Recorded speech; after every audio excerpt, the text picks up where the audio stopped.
to Hurrdat Sports Radio. That's good inbound. Trying to get it to Stewart. Dumps it in. Stewart juggles. Catches. 6 seconds left. Stewart with 5. Draws the double. Lady to the corner. Anders loose. No! And that is it. An unforgettable finish to Game 4. A resilient conclusion to a remarkable season for the Las Vegas Aces. Get it set up again, top of the circle here. Larkin with a chip rebound, and Perez scores after Jari made the initial save on the Larkin shot. It's a power play goal, and the Rebels now lead the Penguins 4-1. The next pitch coming, and that bounces away. Alvarez coming home, and he is going to score the first run of the game. Jonah Heim blasts himself. He bounces the baseball hard off the ground. Scherzer threw a slider in the dirt, and Heim couldn't keep it close enough. It traveled about 35 feet to his right, and Alvarez scores the first run of the game. Scherzer, the 1-2, and Altuve drives this one deeper to left. Going back, Carter still going back, and Altuve has left the yard. A home run for Jose. He missed the first at bat by a foot. And this one went about 4 rows deep in left field. Houston's got a 4-0 lead. Good morning. Welcome to Hurrdat Sports Radio. I'm Ravi Lulla. Andrew Rogers here with me as well. What up? Here on a Thursday morning. It's been an unusually long week. Is it Thursday? Is that all it is? I've thought it was Friday for about a month now, which is probably not accurate or possible. But you know it is possible. We're here live from Hurrdat Sports Bar and Grill and live on AM 590 ESPN Omaha, ESPN Tri-Cities. Of course, you can find us on Twitter, YouTube, all of the internet where good things are found. That's where you can find us. I'm feeling that hat you're wearing. What is that? Hey, hat? thank you. This is the Nebraska Prospects hat. This is my fall ball team. Those are pretty sick. Yeah, I like those. I was a huge fan. Look at me, like I'm trying to look in the mirror, and then I look the wrong way. Do you ever do that? No, when yeah, you're trying to show something. I do it on screen. selfies all the time. I look one way, and I'm like, wait, that's the wrong way. It takes me an unreasonably long time to figure out which direction I need. But to turn. What I really like about the hat too is it kind of gives me alternate Cornhusker That's vibes. what I thought it was like a cool Nebraska hat. Right. Yeah. And on the back you have the state. Dude, that's a great hat. Yeah. So go Prospects. Yeah. Yeah. You got any extra of those laying around? I might have to. I can probably ask somebody. That's pretty sick. What's your head size? It goes small, medium, large, XL. So it'd be large. Large. Yeah. I'm like a 7 and 5/8. So you're a venti. Yeah. That's the only one that doesn't mean large. Welcome in. We've got a great show for you here today. We will talk to our usual guests, of course, Brian Edwards. It's a Thursday, trying to make you some money. He has a ton of plays again. I saw his list and I was like, hey, you know what I'm excited about? The one that starts with a P? Yeah. And ends in parlay. He threw a parlay in there and I was like, let's go. He's come over to the dark side. Yes, he has. I've rubbed off on him a little bit. Hopefully he has more luck than I do. He'll be coming up at 8:45. At 9, we'll talk to Michael Bruntz, our other Thursday regular. Love talking to Bruntz. We're also going to talk at 8:30 to Dominic Casciato, the head coach of Union Omaha. They're getting ready for the playoffs. I believe they start next week. Super excited for them. They had a great run to end the season, to end the regular season, and they're into the playoffs now. And then we'll wrap 1 seed. That's right. That's top of the table, as they call it in football. Oh, is it? And then we'll wrap up the show with Matt Baker of the Tampa Bay Times. We're going to talk mostly Florida State with him. The Seminoles play Duke in a top 20 matchup in the ACC. As we talked a little bit yesterday, kind of the only major test left in the regular season in terms of where they're at right now. Obviously, they still have Miami and Florida, but those are teams that are struggling. Yeah, I'd be curious what his thoughts are on the Heisman conversation we had yesterday with Jordan Travis. If he thinks there's potential, if they win out, if there's enough games, quality wins / that one Heisman moment within those quality wins for Jordan Travis to be able to get him to rise to the next level. Yeah, and it'll be interesting to see if Florida State ends up undefeated. I think that obviously boosts his candidacy quite a bit. We can also ask Michael Bruntz about that. He's a Heisman voter as well, so we can check in with Bruntz and see what he thinks. But Matt Baker's unique. He's from the Tampa Bay Times. He's also a Northwestern alum, so we can maybe ask him how he's feeling about the game this weekend as well with Nebraska. I'm sure he's not paying too much attention to it right now. I mean, you never know. Listen, people's universities are very close to their hearts, like you're telling me. Yes and no, depends on where you go. Yeah. Right. So Northwestern, I would agree with. Northwestern grads are very proud about having gone. For me at Lindenwood, if I catch the score, I catch the score. I don't have a lot of scores to catch at Nebraska Christian College because it doesn't exist anymore. Oh. So kind of like my high school.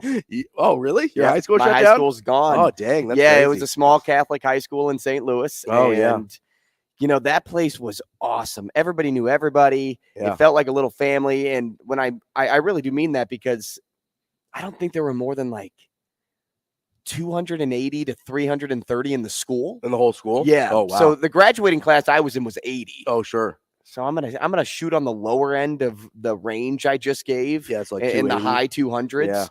Yeah.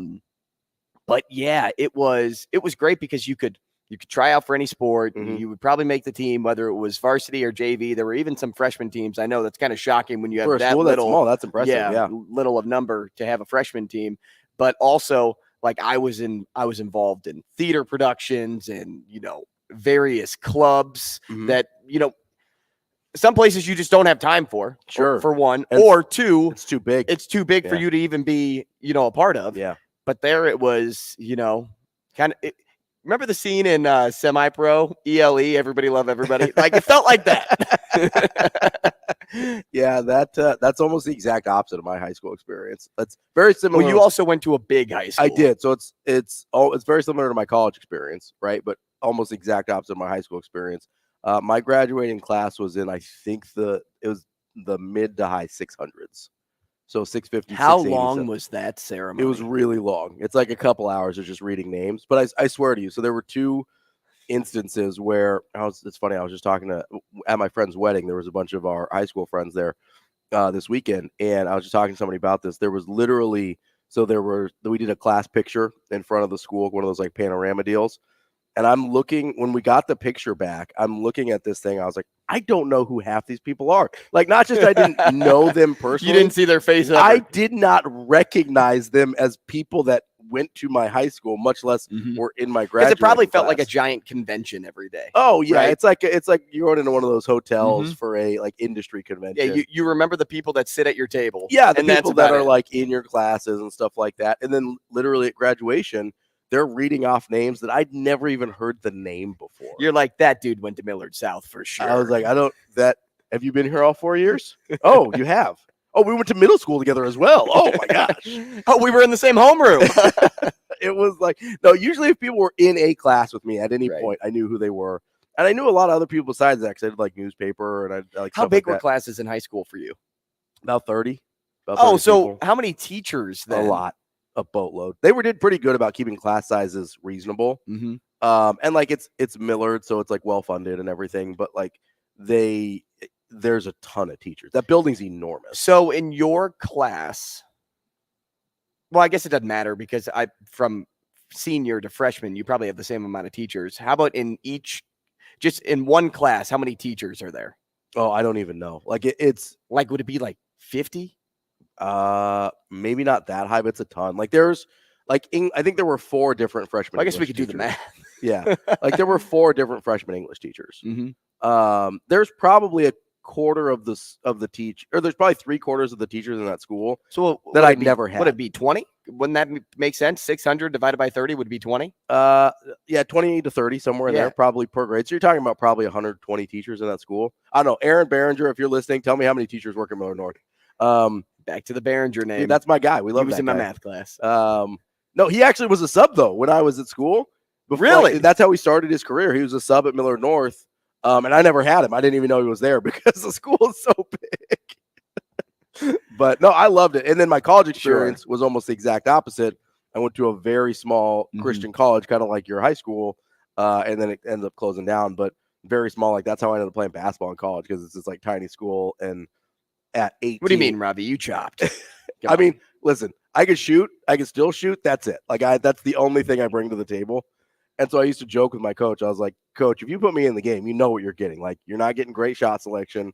You're not getting like ball handling. I will play defense really, really hard. I am limited because, height-wise here. Yeah, but you were wide. Yeah, listen, I stayed in front of people. I was actually and I was semi-athletic at 18. Like, I get it's hard to see now, but and I've always been a little faster than I look, so I could catch people. Now, were you as big of a weightlifter as you were after college? In college, not as much, but I was one of the strongest guys on the team for sure. I've always liked lifting, and so I got really into powerlifting after college. But I was one of the strong guys on the team. So half the time I'd end up guarding guys that are like 6'4" because I could keep them out of the post, and that was it. It didn't go super well for us. It's not like we were good. I mean. But that's what was the best record you guys had at CC? Oh God, we never got to 500. I don't think we got close. Sounds a lot like Kennedy. All right. Yeah, this is we're rough. Mirroring each other's experiences. Yeah, we just at flip-flopped a different age level. Yeah. And then Lindenwood's it's like a D2, right? It's a now D1. Okay. They're in the OVC. Okay. It was D2 when I was there. Amount of students, kind of like a Notre Dame of so like 6,000 to 8,000 somewhere there. I would maybe say a little higher. Yeah, maybe close to 8 to 10. We're gonna look it up real quick. The commuter program was actually huge at Lindenwood. Okay. Because it was only 30 minutes outside the city of St. Louis. It was in a nice area of St. Charles, Missouri. So those that would work during the day come to night school. Lindenwood was kind of perfect for that. So I want to say we had about 2,000 students that were commuter only. Oh, yeah. Yeah, so a pretty good number. Now, maybe that's not. Maybe somebody else out there could probably be like, well, my college had like 5 Gs. Well, whatever. No, but for the Lindenwood, proportion, it was a solid number. Looks like about 7,000 undergrads. So and I bet 10 total. I bet 5,500 of those are student athletes. See, that's cool. Like I like those schools that are super athletics focused. 90% of Lindenwood was student athlete based, and it went everything from football to the shooting, like the skeet shooting, trap shooting team, skeet shooting. That's what my wife did in high school. She was a trap. She was like a state champion trap shooter. Yeah. So I did a story when I was up in Sioux City. There were high school kids that were a part of a trap shooting team, and I was doing a long piece on Summer Olympic sports. Oh yeah. And I think trap shooting is one. Yeah. So it's kind of all coming together again. But for 2 weeks straight, I did a new sport. It went from like rowing to fencing to boxing to trap shooting to everything. Right. Yeah. So I go to the shooting range and I can't handle a gun. Like I really can't. Yeah. If anybody tries to break into my house, it's me and my trusty Velo high school baseball bat. But that's about it. So if you come in with, I'm a baseball bat home defense guy as well. Yeah. But my wife, listen, if my wife's home, you're in trouble. She's going to the case. I was gonna say you're in trouble. If my fiance's home, it's still the baseball bat. It's still the Velo. She can run. That's about it. So They handed me their shotgun, and I'm like, yeah, I can do this. Like, I have confidence out the wazoo until I don't have it anymore. Sure. So I stand there, and they pull, and dude, no joke, first one, I smash it. Yeah. So I about put the gun down. You're feeling good? Yeah. Oh, yeah. Well, yeah, you feel good. It's like when you walk up, take a half-court shot, drill it, and you're like, I'm done for the day. Yeah, done for the day. We are done here. So, even a blind squirrel finds a nut, Absolutely. Right? So then, they launch probably 20 to 30 more. Yeah. 20 more clay discs. Is that what they're just called? Yeah. Clays? Pigeons. Aren't they just called clays? I think they're, I think sometimes people call them clay pigeons, but. Yeah. Oh, clay pigeons? Okay. Yeah. And they probably tossed out 20 more. Didn't touch one. I would shoot the gun and I'd be like, we're using a shotgun. Yeah. So, when you shoot, pellets go everywhere. Yeah. So you have a good shot of hitting, touching it. Yeah, not me. I don't know if I was under it or over it or to the right or to the left. Yeah, it didn't touch it. So. Just over. You love to see it. Well, I don't really know what to call that segment. That was fun though. We also have a couple other things we're going to Throwback Thursday is what we call that. Right. We also have a couple other things we're going to do today. Coming up at 8 o'clock, we're going to do another AMA. I think we're going to do those every Tuesday and Thursday. Let's ride it. Little Hurrdat Sports AMA. And just so you know the scheduling, Andrew's going to be with me for the foreseeable future. And then Monday, Wednesday, Friday, he's going to play one of his games. And then Tuesday, Thursday, we'll do an AMA. Also coming up on the show today, we are going to do Nebraska superlatives. We're halfway through the year. We graded the team last week as members or as bands from the 90s and 2000s. That was me and Sauter. That was insanely funny. Thank you. I appreciate that. You knew I had to bust my boys' creed out there a little bit, you know.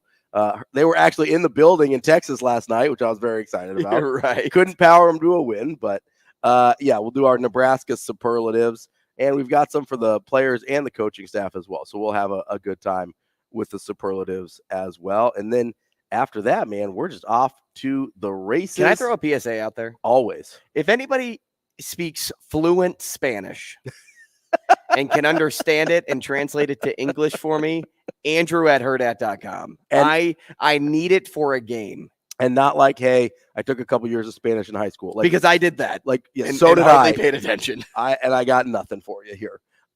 We need like fluent Spanish speaker.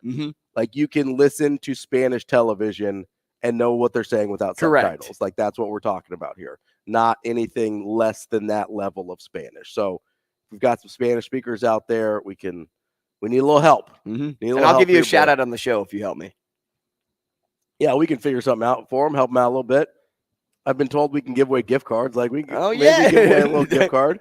No, we just asked for, this is just a favor. You have to earn that. You have to earn the gift card by winning the game, calling in and winning the game. Speaking of winning games, guess who, right? Yeah. Hard game, played it really hard. Played it yesterday. Yeah. Goodness. Why does Wednesday feel 2 days ago? Feel like it was 2 days ago. I don't know. It feels like the Illinois game was 2 months ago. So I'm out playing softball with my team last night. By the way, shared national title like Michigan and Nebraska. We beat the top team in the league. There you go. In sideways rain. Yeah. No, it was not a good night to play softball last night. It was cold, windy, and it wasn't like pouring down rain. It was that tedious mist. Yeah, just kind of like spitting on you. If you are, exactly. If you're driving in your car, you still have to use like the second level of your windshield wipers. Yes. So we were out there playing, ended up winning. Great showing by I would say the name of our team, but I don't know if that would be if you can say it on the air. Right.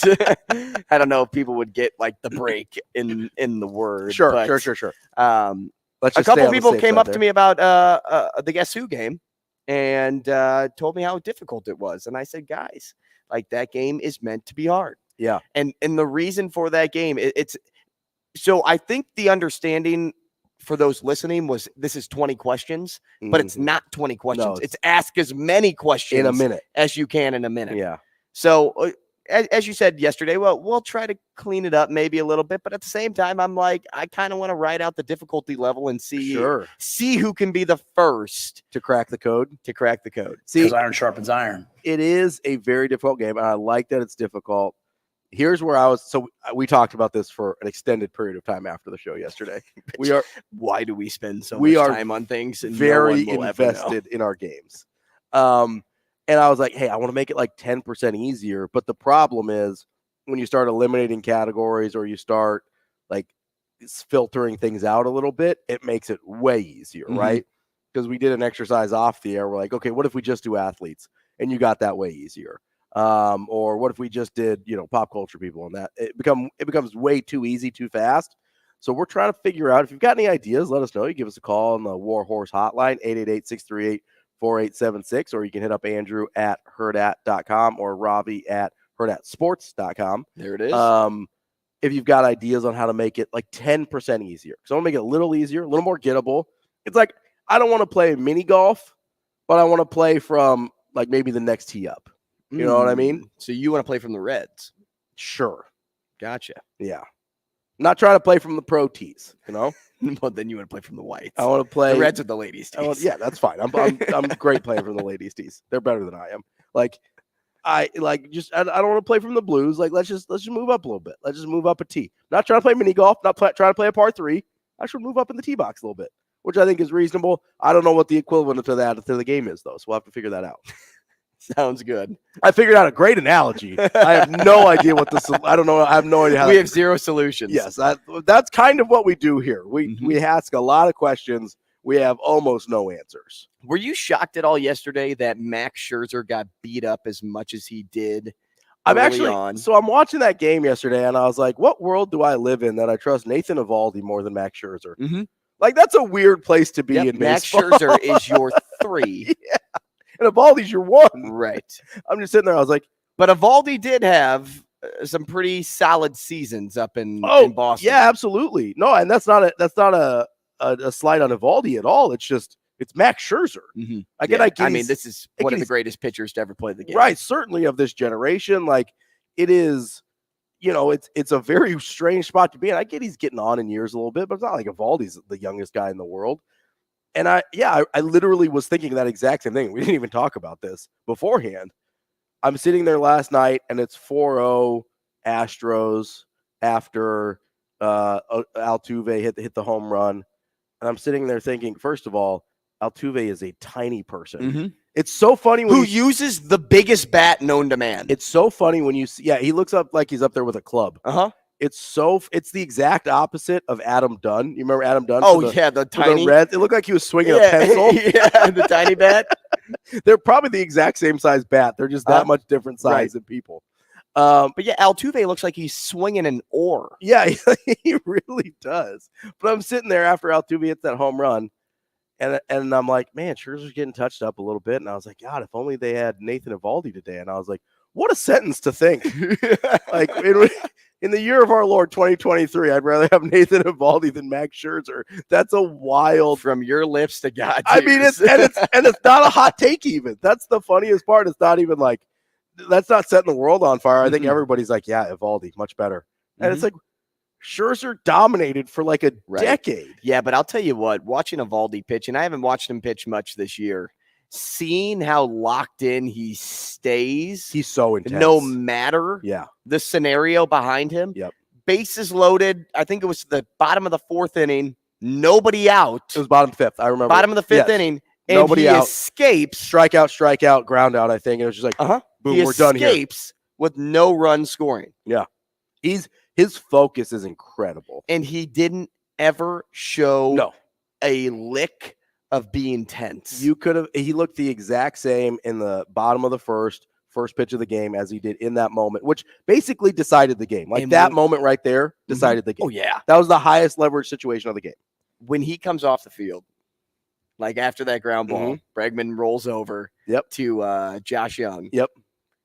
You see Eovaldi give a little bit of emotion. Yep. And then just go. Yeah, back stone face. Yeah, blank face. Yep. Mm-hmm. He gives like a little like, and then he's done.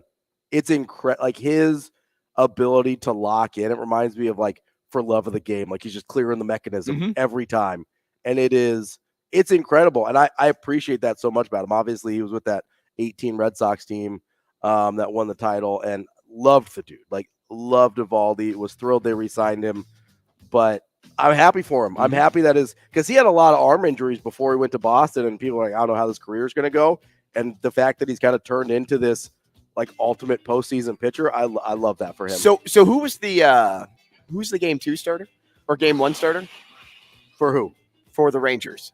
That was Eovaldi. So then who was game 2? I'd have to look. I don't remember off the top of my head. I just wanted to know if they were going in order of their depth chart. We'll check on the break. Coming up next, I think we're going to do our Hurrdat Sports AMA. Let's do it. Get started early this morning here. That's Andrew Rogers. I'm Ravi Lulla. More coming up next. We will be back.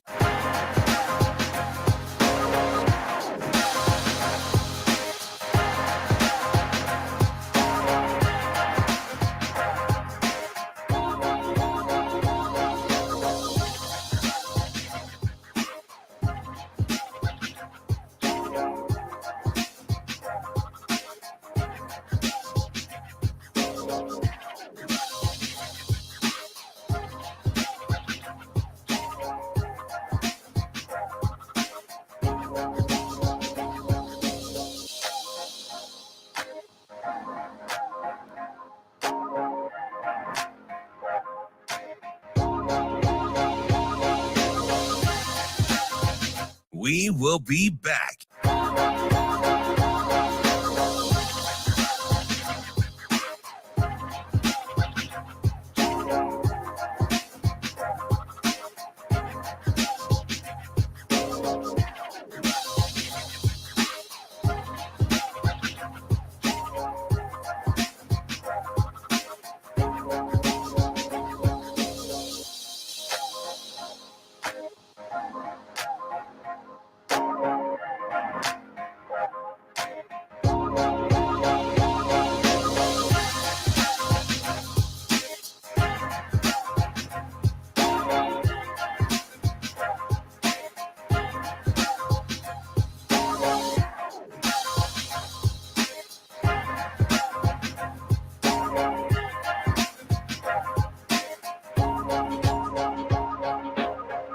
We will be back.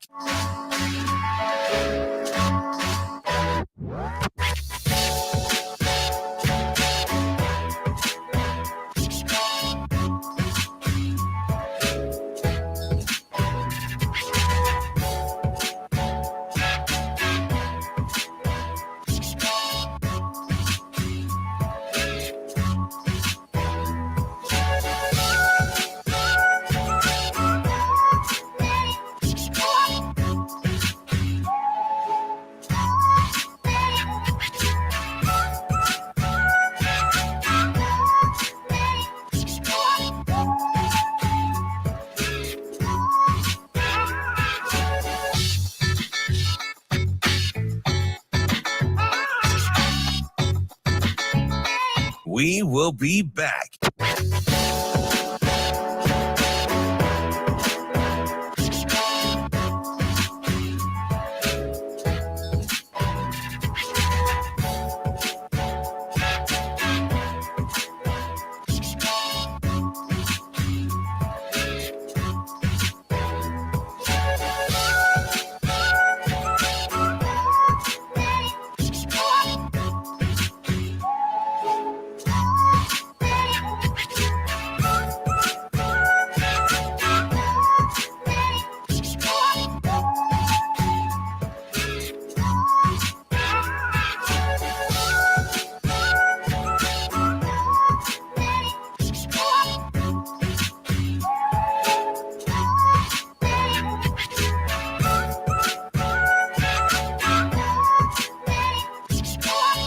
We will be back.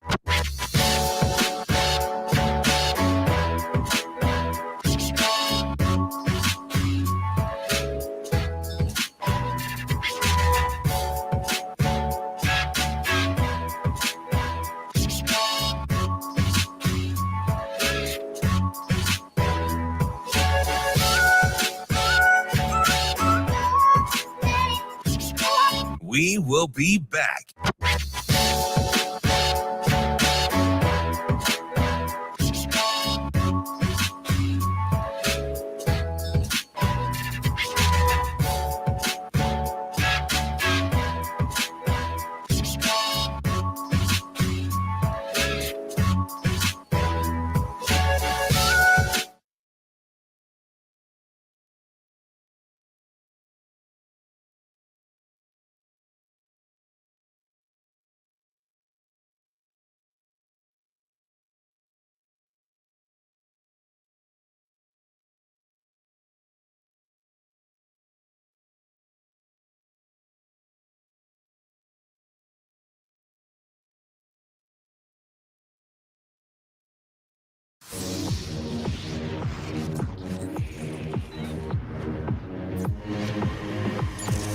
You're listening to Hurrdat Sports Radio.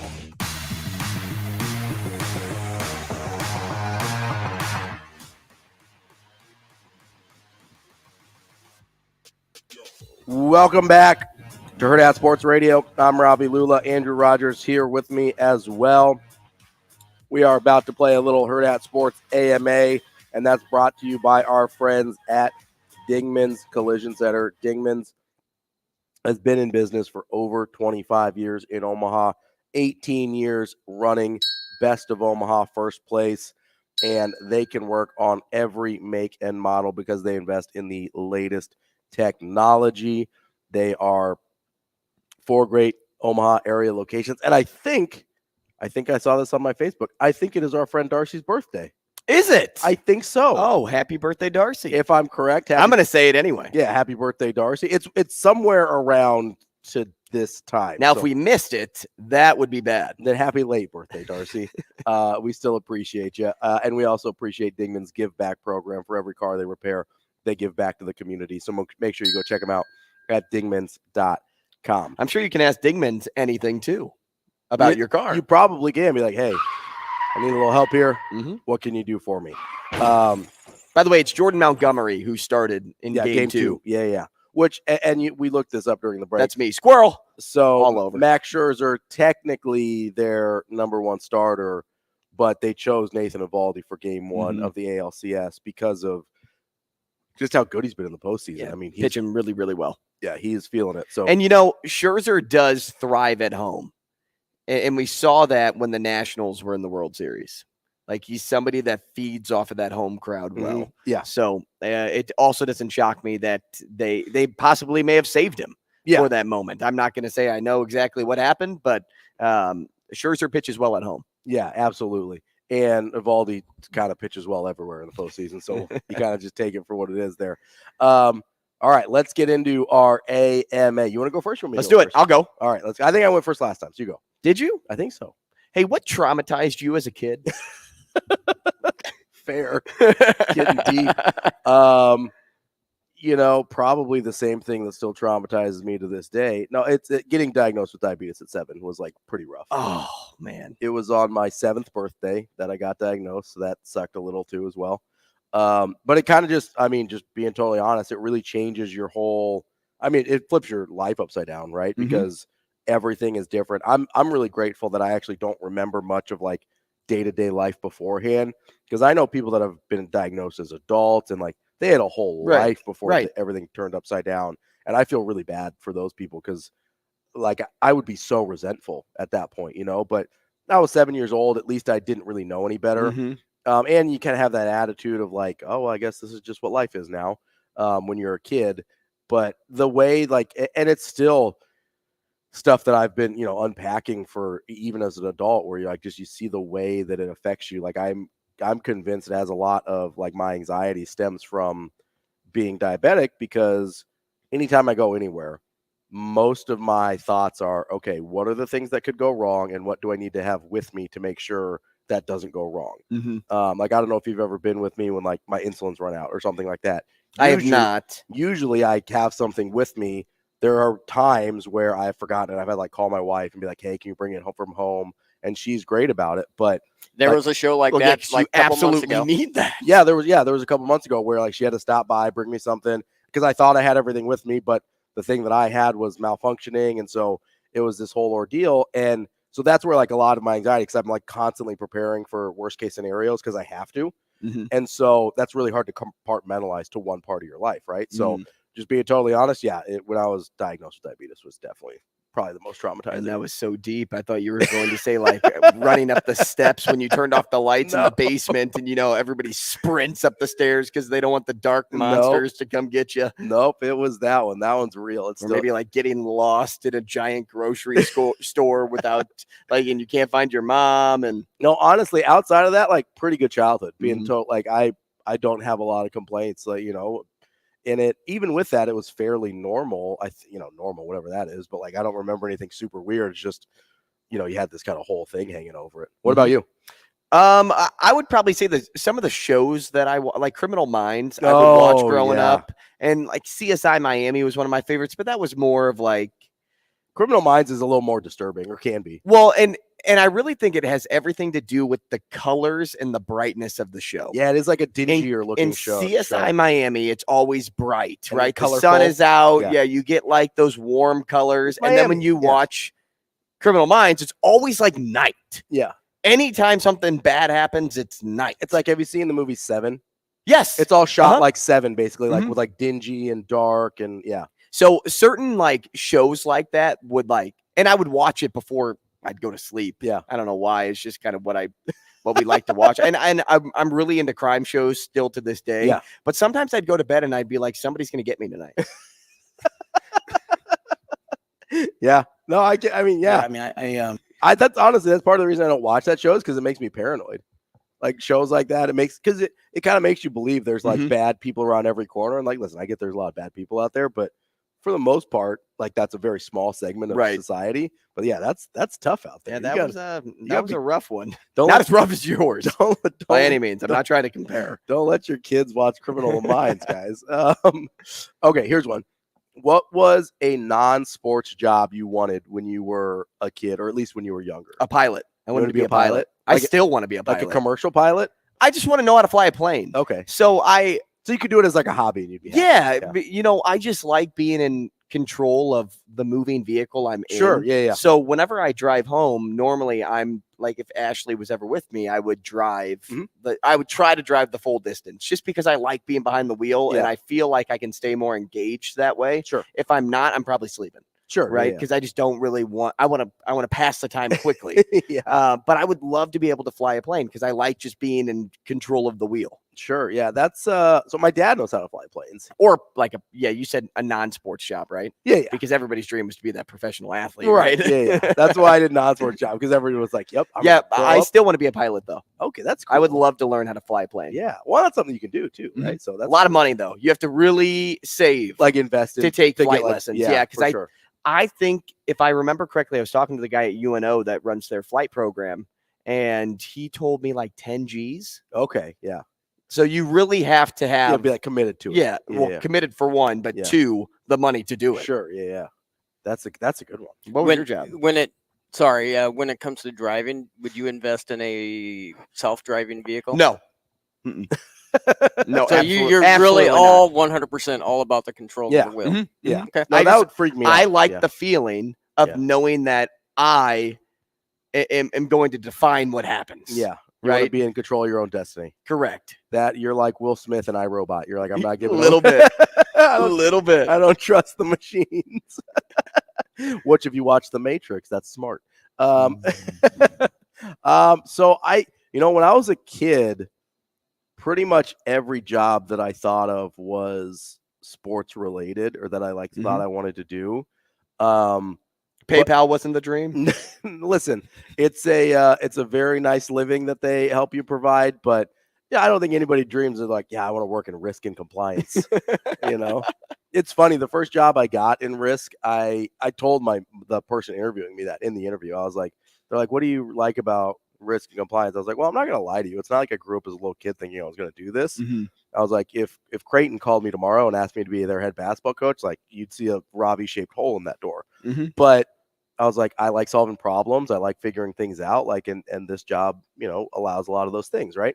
But for me, so I don't know if a lot of people know this about me. I don't know if this was a dream job, but it's kind of like the path I ended up on for a while is I actually went to school to be a pastor.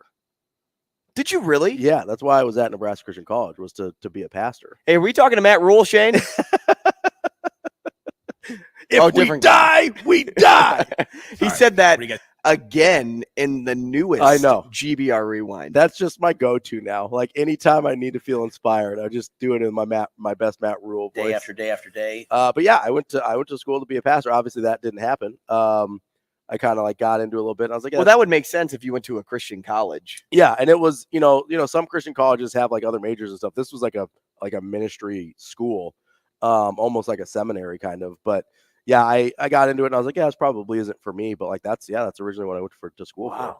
Not a lot of people. That makes sense why I like to talk so much though. Sometimes I had like the idea of being a priest growing up. Yeah. Just because, my uber Catholic, went to Catholic school. Sure. Like, there was always that thought in the back of the head, but I decided that marriage was more up my alley. There are certain aspects of the priesthood lifestyle that didn't fit me. Luckily, with the non-Catholic pastors, you've got a little bit more options in that area. Yeah, you're kind of like a deacon. Coming up next, we got 2 more questions each, so we will continue our Hurrdat Sports. I got a good sports question for you because I think it's a good sports questions from a fan's point of view. Okay, I've got 2 sports questions coming up because this is a sports show, allegedly, here on Hurrdat Sports Radio. We're on AM 590, ESPN Omaha, and ESPN Tri-Cities.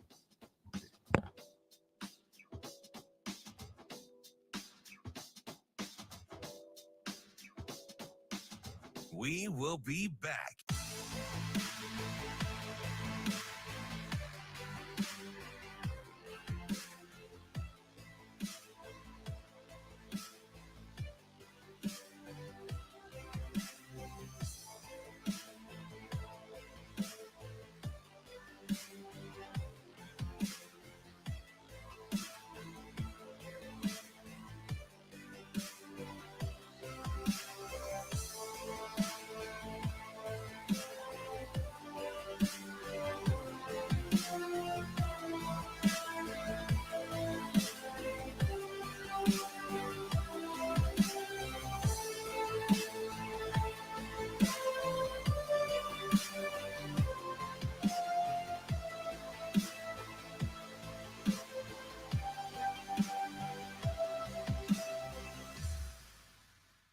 We will be back.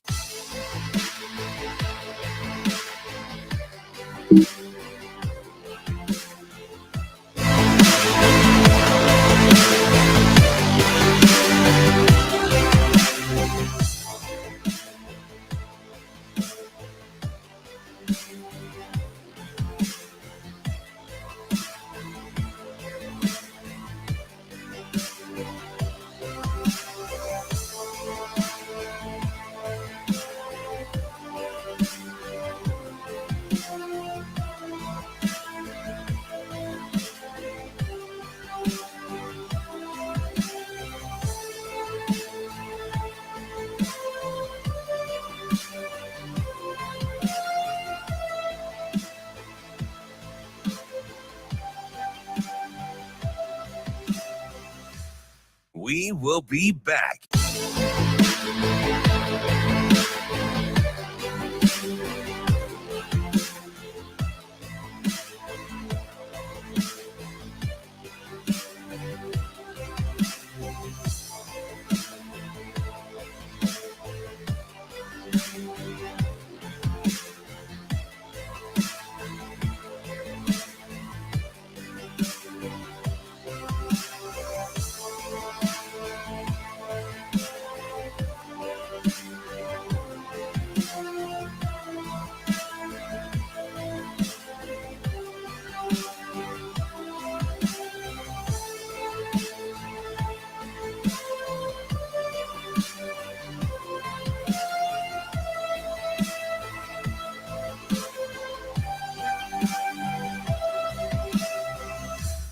We will be back.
You're listening to Hurrdat Sports Radio.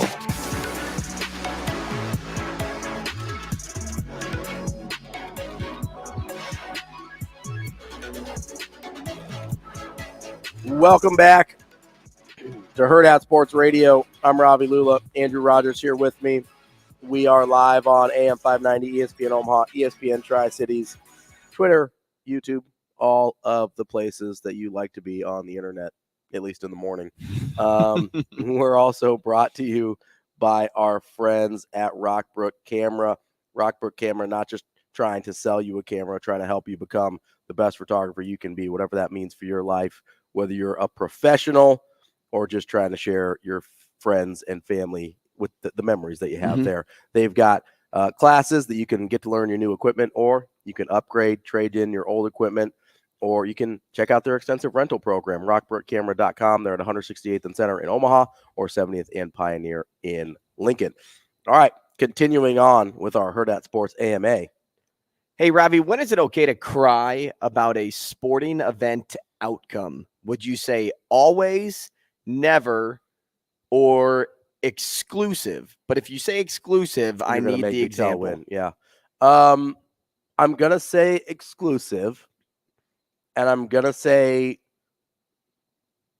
there's a few times, right? So it's not always. If you're crying about like a normal regular season game, like you need to probably go to therapy, like, which is okay. So like that Chargers fan? Yeah. Like that's a lot, man. Like that's a lot to just cry at a regular season game. Like maybe you got some other things going on. Like I would talk to somebody about I guess that. she may not have been crying because she was planted, right? Yeah. There's a plant, not real. But if your season ends, whether that's playoffs, regular season, I think it's okay to cry when your season ends. That's a big investment. It's a long time. It's okay to cry when your season ends. So you think as a fan, you can cry? Yeah, absolutely. You can cry when something really, really good happens. So tears of joy, you could cry. Like if Creighton or Nebraska ever won a national title, like I'd probably cry. Like I'd have a couple tears of joy, I think. So like when McDermott got his record or whatever. Yeah, so I was at that senior night. Like graduated. I got choked up a little bit at the senior night when McDermott scored 3,000 points and they said bye. And like low key, this is kind of funny. So I love Doug McDermott, but like Ethan Wragge was my favorite player on that team. Like I named my dog after him. And so like I was as upset about Ethan Wragge as I was about Doug McDermott, even though like they weren't even in the stratosphere of the same type of player. So like, but those were almost tears of joy too, because it was like, man, I just experienced this awesome thing for 4 years and it's over, but I'm like really happy that I went through it. So if you like something good happens, you win a championship, senior night, things like that, I think it's okay to cry. If your season ends, whether playoffs, whatever, those are the ones that come to the top of my head. Like even I don't know if there was like if Steph Curry had like a career-ending injury, I might cry. Like I love Steph Curry. So I think there's a few instances. So let me narrow it down even more then, because I feel like exclusive was the easy answer. What if it was only always or never? Then I'd go always. I'm not going to be like, oh, you can't cry about sports. Like sports matter a ton to people and they matter a ton to me. So I'm never going to not be romantic about baseball. Exactly. Like that's sports are emotional. I don't have a problem with people crying about sports. You can't forget about like when somebody passes away, like Kobe or whatever. Yeah. Oh God, that was rough. I bawled when Kobe died. Now, okay, tell me this: last time you cried about sports, probably when Kobe died. I know that's kind of a different about like an outcome of a game. It's been longer than that, but I definitely cried when Kobe died. I'm trying to think outcome of a game. If last time I got tears. Last time I cried over an outcome was when Cody Parkey double doinked. Oh yeah, that's tough. That was miserable as a Bears fan. Because I saw it coming. Because he doinked all year. So this actually might have been. So I think this was this was a couple months after Kobe died in 2020 when Creighton clinched the Big East regular season title against Seton Hall in 2020. Like I got choked up a little bit. Like that was a huge moment for like growing up, watching what Creighton was, and like you've got these, they played in the Civic Auditorium when I first started watching them. That place doesn't even exist anymore because it was a dump. Like seeing them. But some of those games were legit. Oh, the crowds were crazy. Like this is not a indictment. Either that and UNO hockey. I mean, both. Yeah.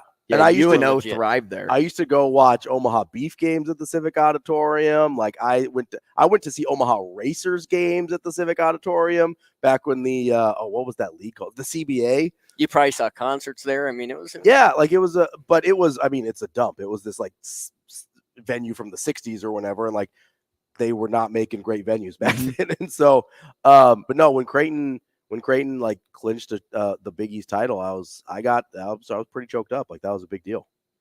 Okay. Here's one for me. What is your most proud moment of athletic achievement in your life? Most proud. Like what's the most proud you've ever been as an athlete? As an athlete, yeah. Good question. I could either take this the hysterical way. Let's do both. Okay, or the serious way. Let's do both. We'll start with the hysterical. Yeah. Homecoming week in high school. Okay.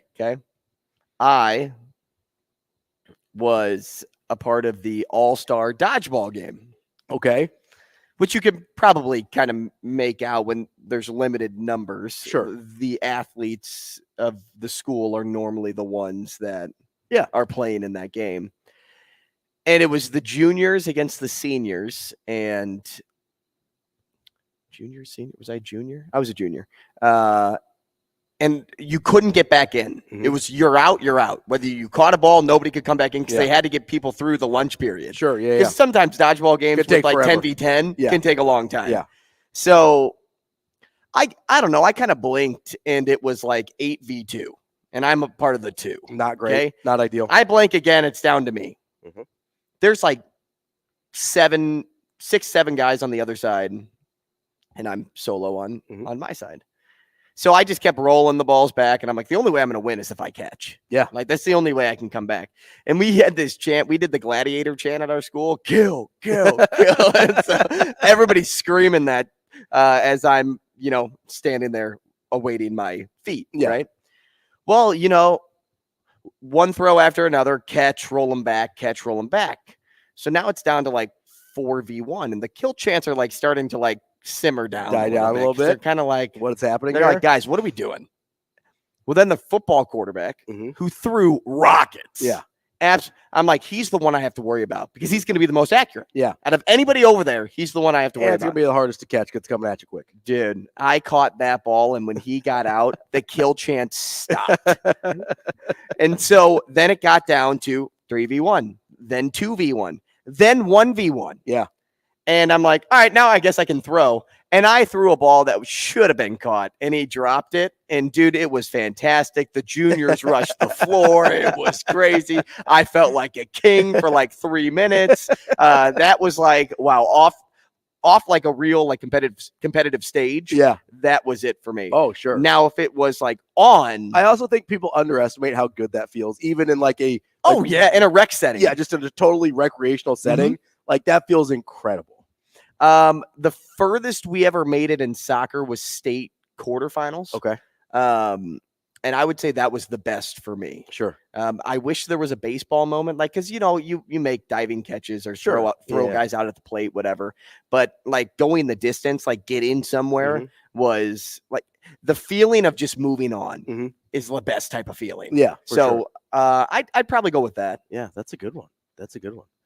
For me, and honestly, it's really not in like a team sport setting or anything because my athletic career was not remarkable after a certain age, like I was a pretty good baseball player when I was younger, but never to the point where it mattered. But honestly, so it was when I finally benched 405, like that was like a lifetime. Oh, that's goal. cool. Like that was, and it was right before I had to quit lifting. It was like less than 6 months before I had to quit lifting for health reasons or quit powerlifting at least. And so like that was something I'd literally strived for almost like since I was in high school, basically, like that I'd been working for it for like 15 years basically at that point. And so that was an incredibly cool moment for me to finally like eclipse that. And then that was kind of my last like major moment in powerlifting was benching 405. So that one I'm still proud of. Like that was because just it was the work put into it, right? Like the accumulation of like all these years of just finally paying off, right? Like that was enormously satisfying for me. Nice. I see those moments. There's just so many great moments in sports, and that's it's why never about like just the moment, right? And man, that's why I can't wait to be a dad. Yeah. Like and have those moments for my kids. Yeah. Like I know that you're not like ever gonna be that person. Like maybe you're gonna put your dog in like the kennel whatever. My dog's the is it the AKC? Is that what they call it? Like the American Kennel Club? Yeah. But for me, like I just can't wait for those. Yeah. My offspring to have those moments. Sure, yeah. Like that'll be great. One more thing before we go to break. Do you believe in the Aaron Rodgers comeback story? Ooh, it depends on what you mean by believe in it. Like, do I think he's going to play this year? Yes. No, I don't. I Shane beat you to it. He got me on that bow drop. I think he could be remarkably effective in his rehab and his comeback and stuff like that.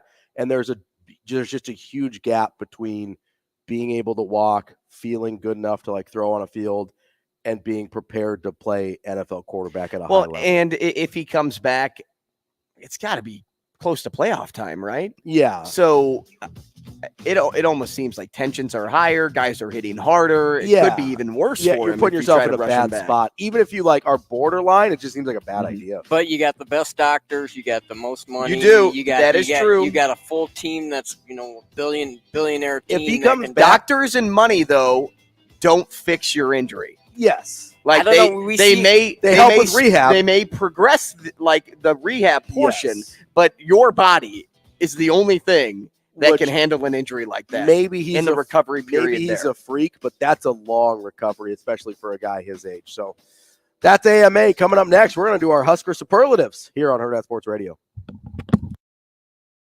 We will be back.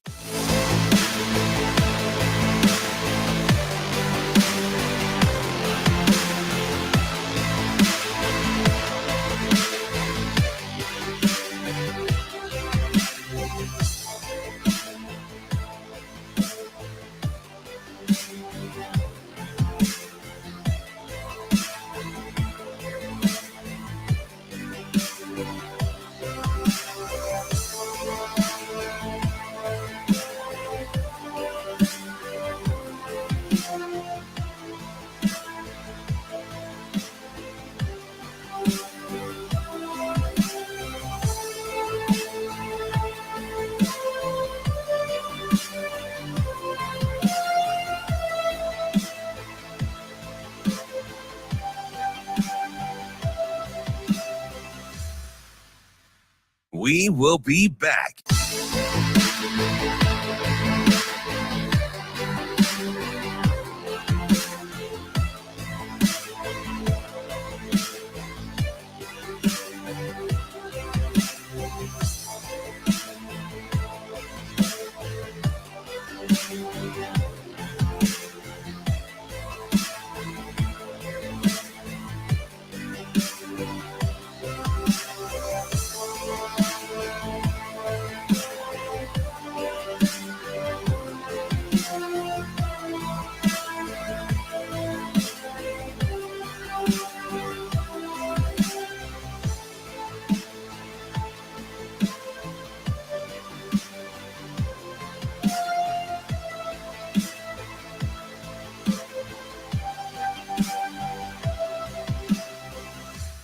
We will be back.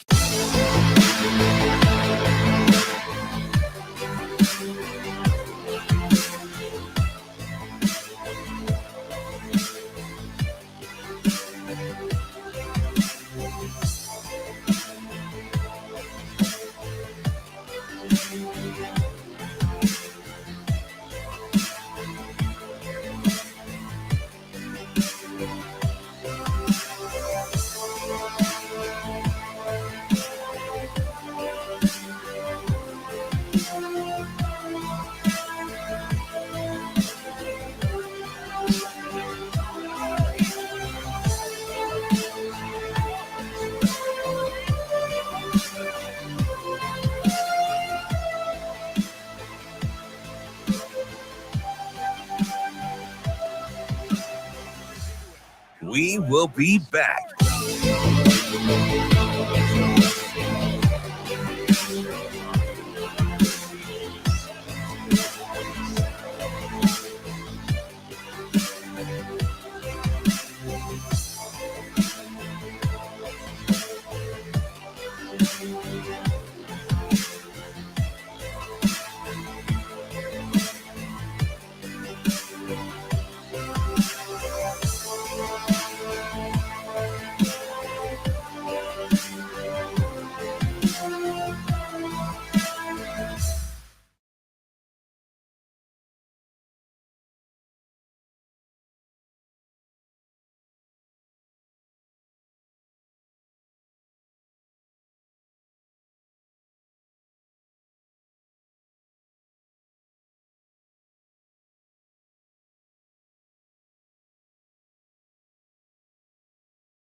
Welcome to Hurrdat Sports Radio. Tucker moves up to third, Dubon to second. Next pitch, Maldonado hits one past the glove of Young. And both Astros are going to come in, and both are going to score. The crowd is into it. Alvarez waits. The 2-2. And this ball to center field. It's going to get down. It's going to bring in Maldonado. Following him, Altuve. Yordan Alvarez delivers 2 runs with a single. And the Astros are in the driver's seat, leading 7-2 in the 7th inning. welcome back to hour number 2 here on Hurrdat Sports Radio. I'm Ravi Lulla, Andrew Rogers here with me, and we are live on AM 590, ESPN Omaha, ESPN Tri-Cities, and we're brought to you by Pratt Dental. Pratt Dental, located in North Platte, Nebraska. Dr. Pratt is the only dentist in Nebraska that provides the BioClear method and modern smile design, which can correct many aesthetic dilemmas in a permanent and less invasive fashion than traditional treatments. Pratt Dental, creating healthy smiles. Give them a call at 308-221-2800. And, you know, if you had gone to Pratt Dental when you were in high school, maybe you would have gotten the superlative of best smile in your graduating class. Absolutely could have. You definitely could have with that modern smile design and the BioClear method.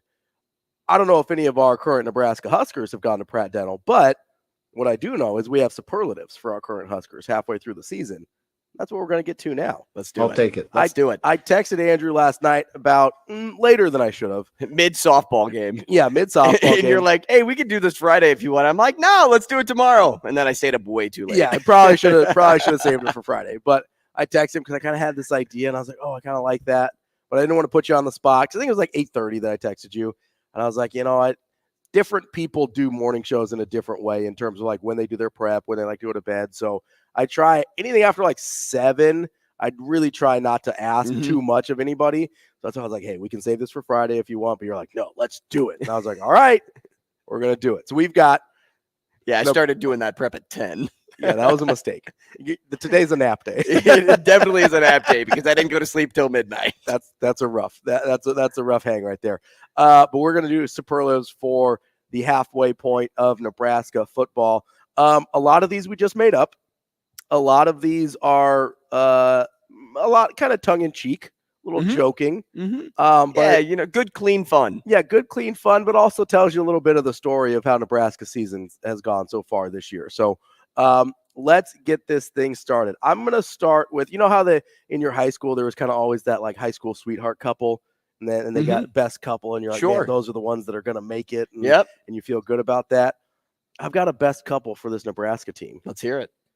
Quentin Newsome and Malcolm Hartzog. Okay. They're on that back end of the defense. They're your starting corners. You feel good about them.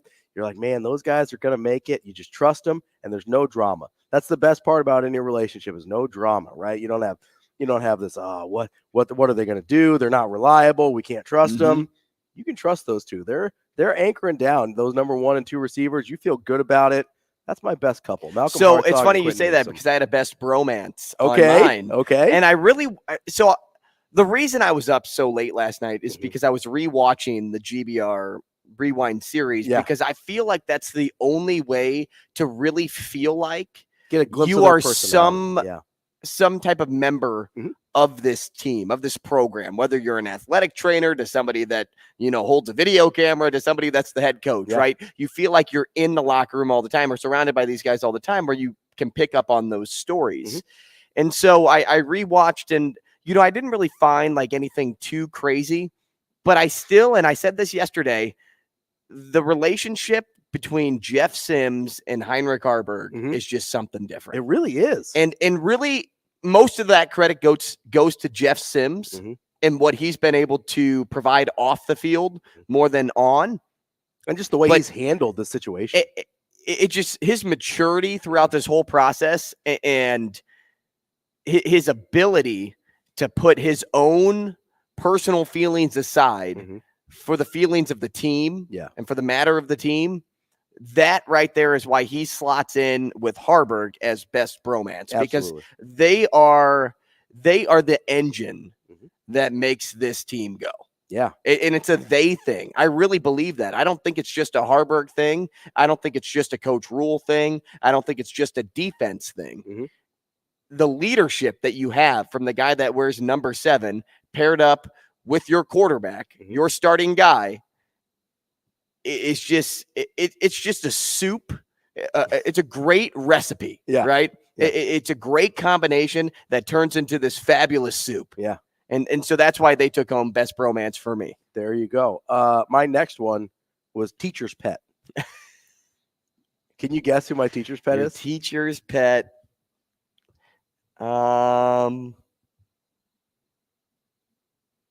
Is it a starter? Yes. He has missed a little time, but it's a starter. Rock solid starter. Taylor? Not Taylor. No, I don't even want to guess. It's Luke Reimer. Good one. That is a good one. Go. I was thinking defense, but I was thinking freshman, and I didn't have enough.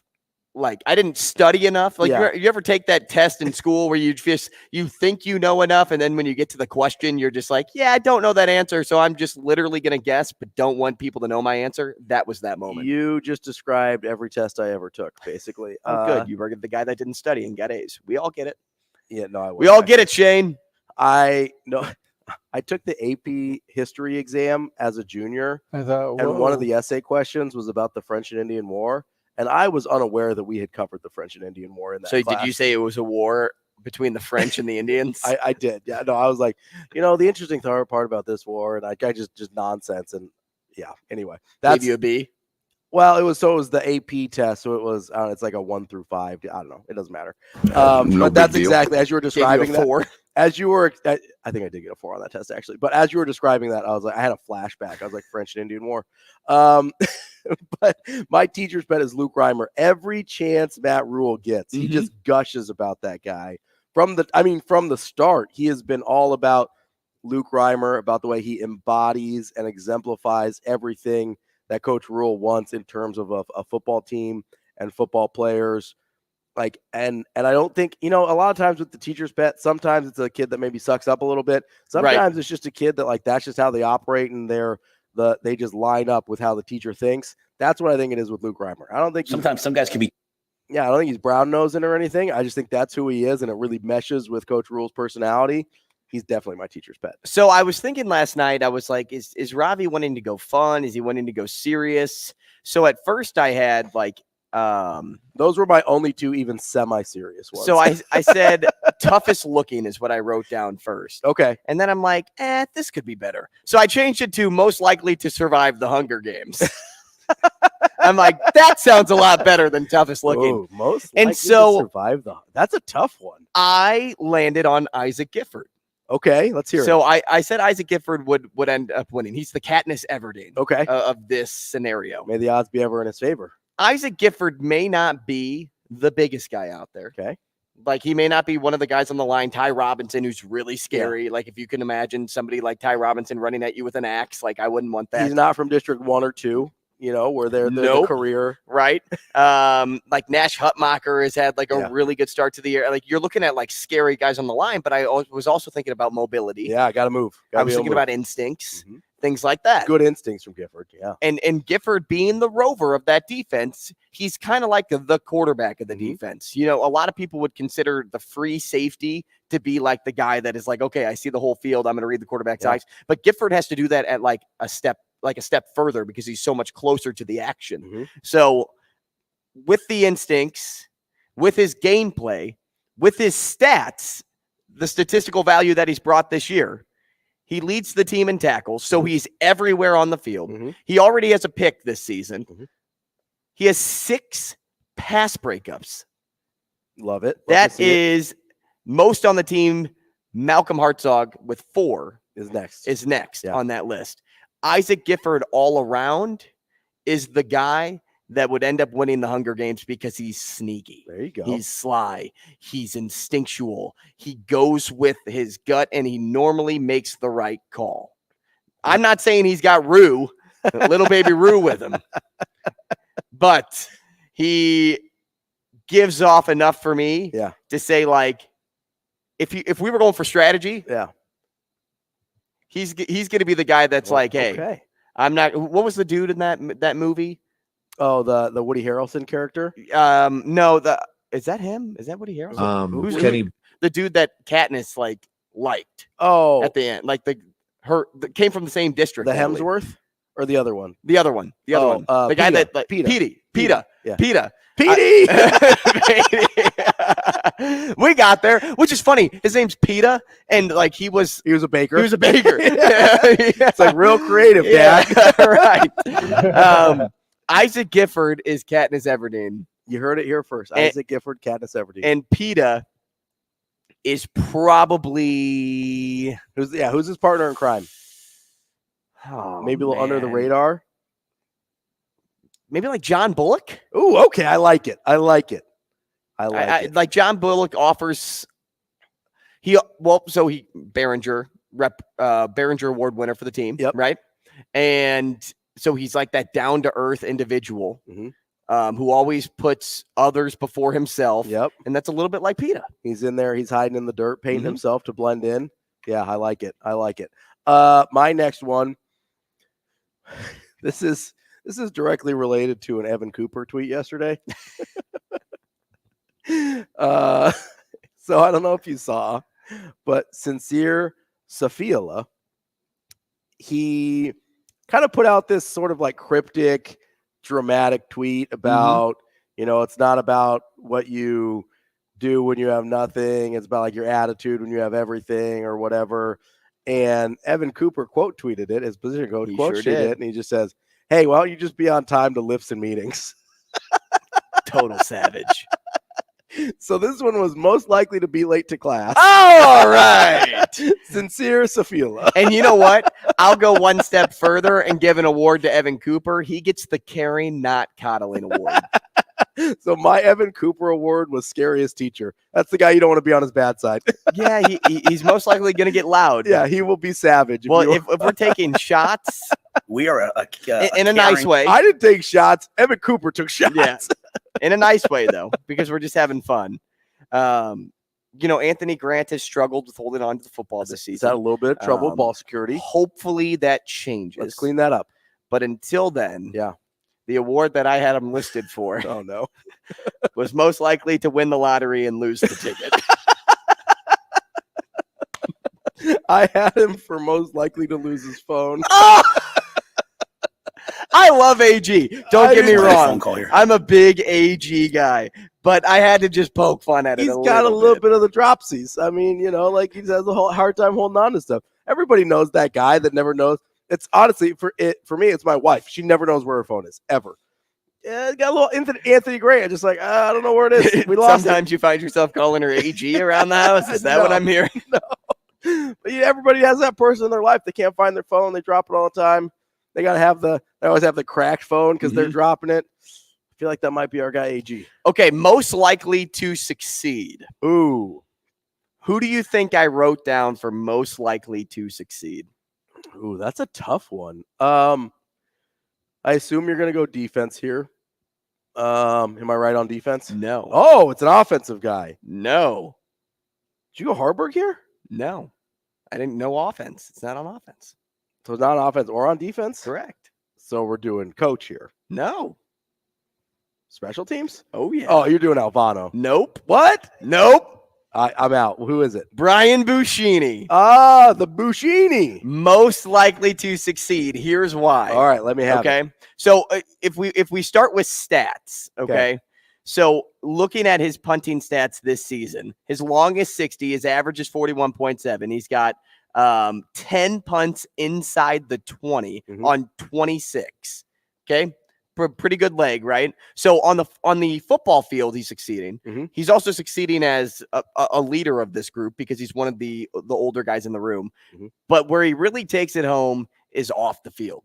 Okay. So he's a criminology and criminal justice major. Okay. He earned his bachelor's from Nebraska in 2022 and is pursuing a master's degree in construction engineering and management. My guy's got it covered. He's volunteered his time at Legacy Retirement Home, the Nebraska Football Road Race, local Thanksgiving hospital visits, and Nebraska's Day of Service. Brian Buschini, most likely to succeed. Okay, you love to see it. Good on you, Brian Buschini. My next one. So I'm going to go best hair here. So I thought about doing a best hair, but then I was like, I'm going to not do it, but I have somebody in mind for if it is different than who you're about to pick. So this one, I mean, listen, I've been thinking about this all year, and I was trying to all year. No, I have. I've just been haunting me. I've been trying to figure out who this guy reminds me of all year, and it finally clicked last night while I was doing the best hair category. So Billy Kemp's best hair. Okay. And there is an uncanny resemblance to Corbin Bleu from High School Musical. There is. It is unbelievable. It is ridiculous. Like not You gotta just the hair, get your head in the game, but like the facial structure. Like he looks a lot like Corbin Bleu to the point that it freaks me out a little bit.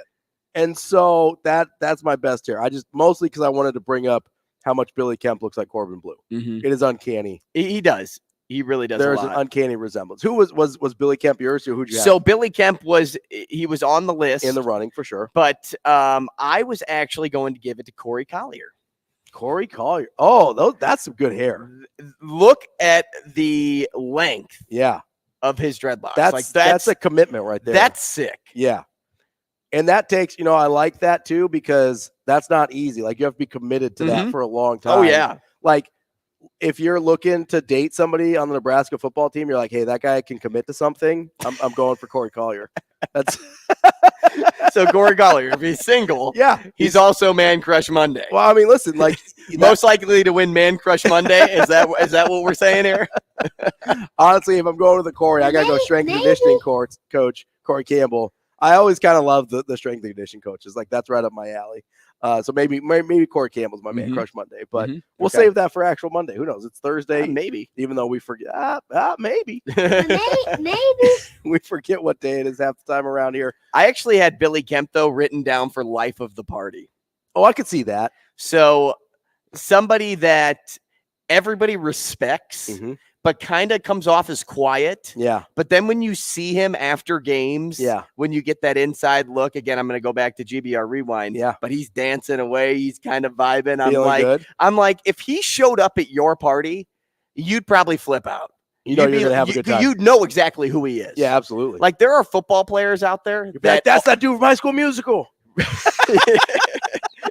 or what's the one that all the jump ropers would watch it jump. Oh, I have no idea. Oh, jump in, jump on, something like that. Is there a jump rope movie? Oh, it was a Disney movie with Corbin Bleu. I don't remember that one. I think it's Jump In. Jump In. Jump In. Yeah. So yeah, it was a jump rope movie. Why do I know that?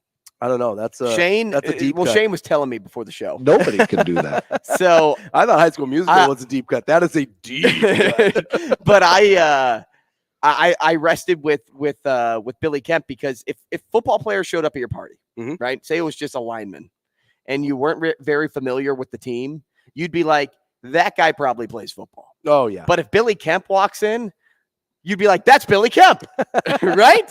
Like I feel like he's just such a recognizable human being. Yes. Yeah, he is. So he's the life of the party. I like it. I love it. So I moved on to coaches here for my superlative. Okay.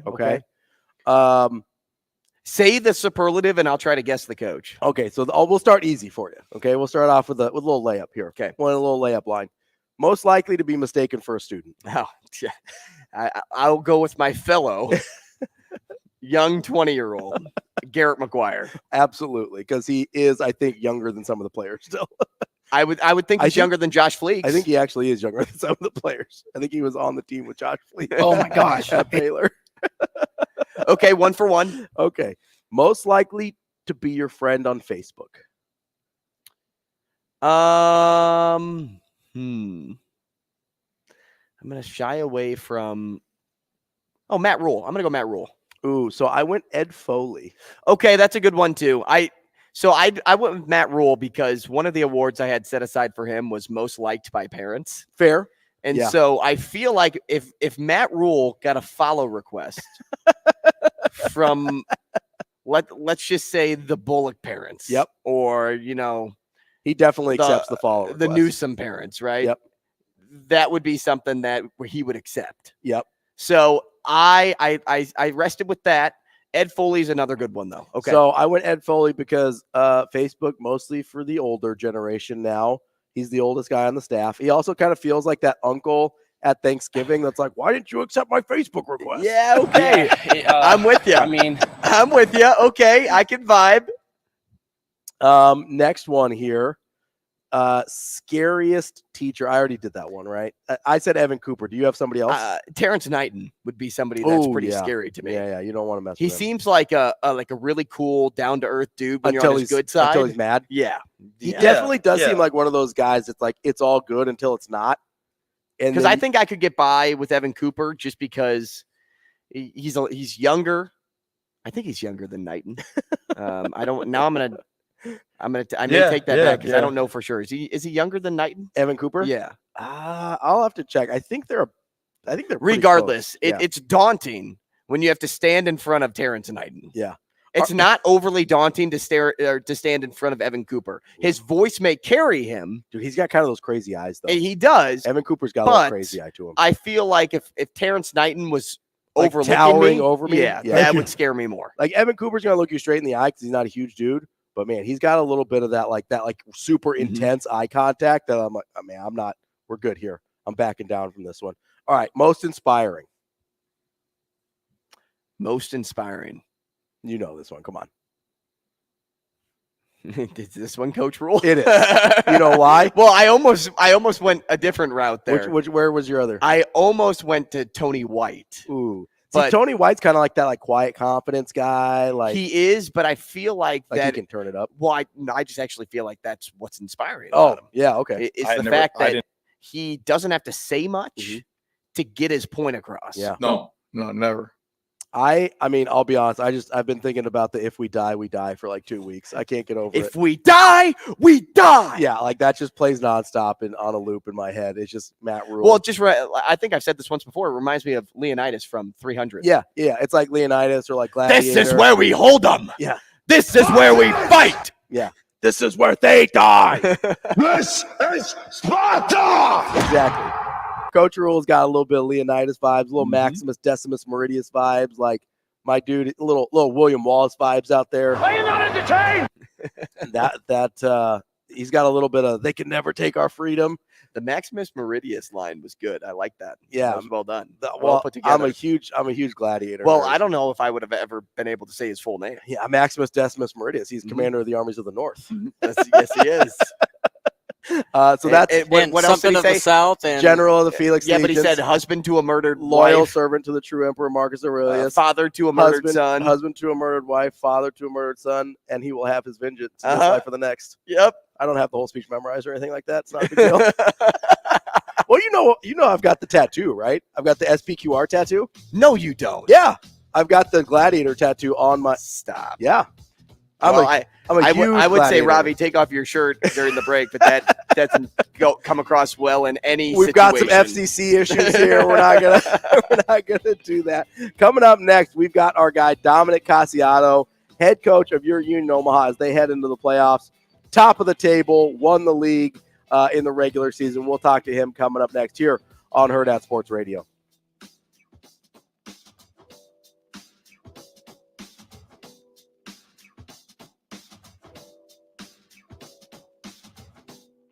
We will be back.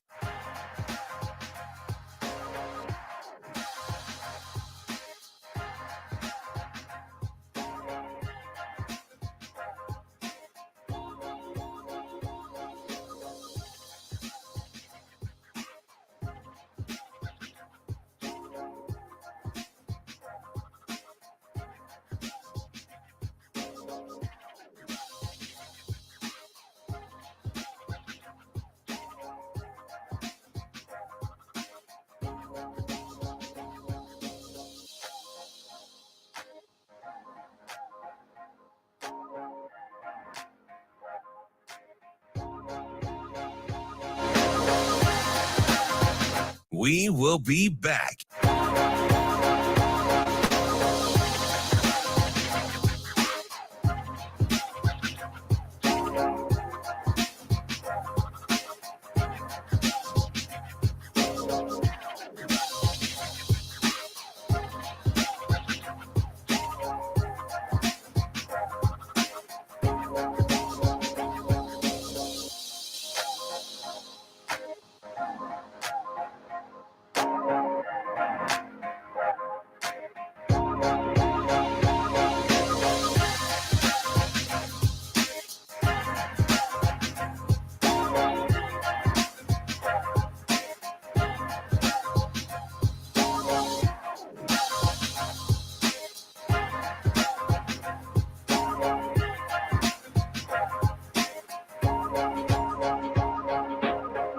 We will be back.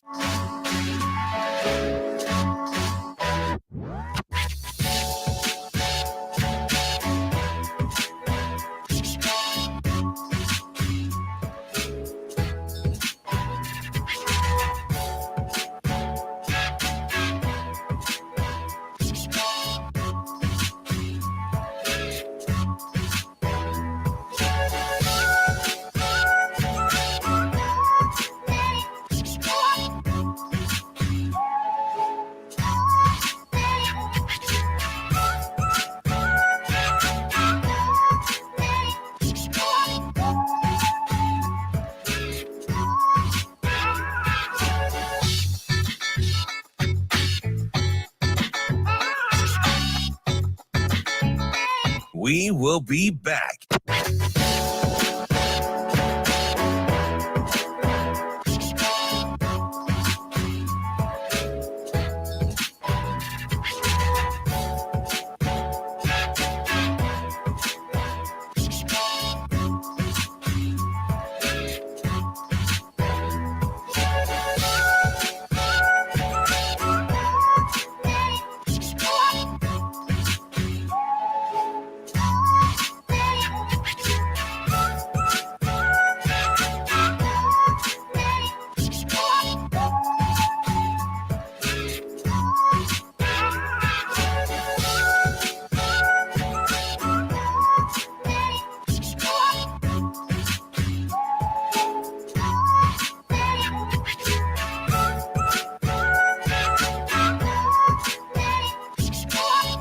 We will be back.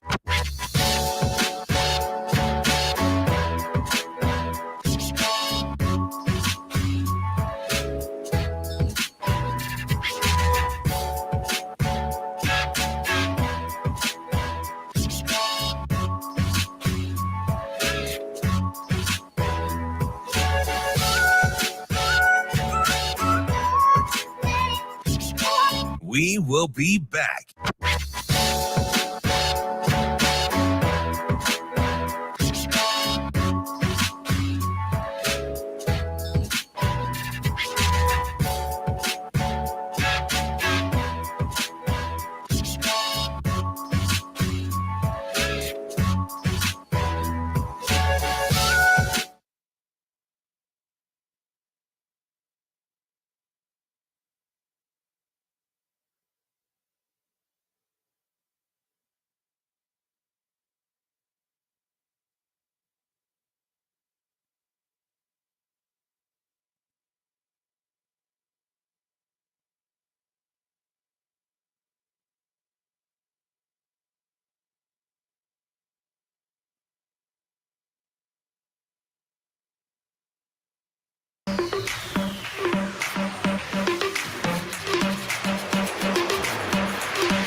You're listening to Hurrdat Sports Radio.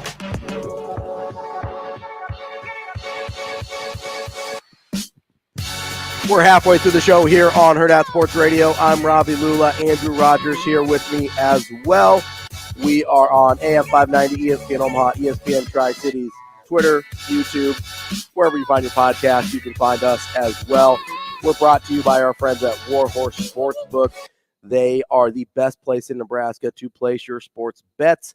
They've got kiosks and tellers, or you can download the Warhorse Casino app, view the live odds, build your bets anywhere, and then go to the casino, scan the code, and place your wager. They have the ability to place bets on pretty much every major sporting event, regardless of what you're trying to do there. Straight bets, parlays, props, in-game betting, all accepted. Visit warhorsecasino.com/sportsbook or get the Warhorse Casino Warhorse Casino. There it is.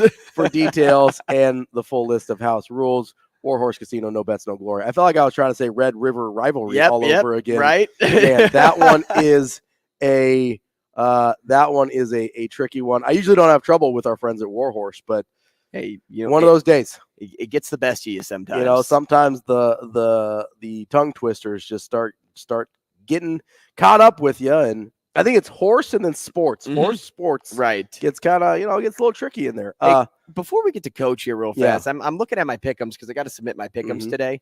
Is Kyler Murray playing this week? Not playing, but he's practicing. So Practicing, he's okay. got, with the injured reserve, you've got kind of a window where you can start practicing before they decide. So is that the 21-day window? Yeah, so Okay. they can use that period to decide if they want to bring you off of the injured reserve or Got not. it.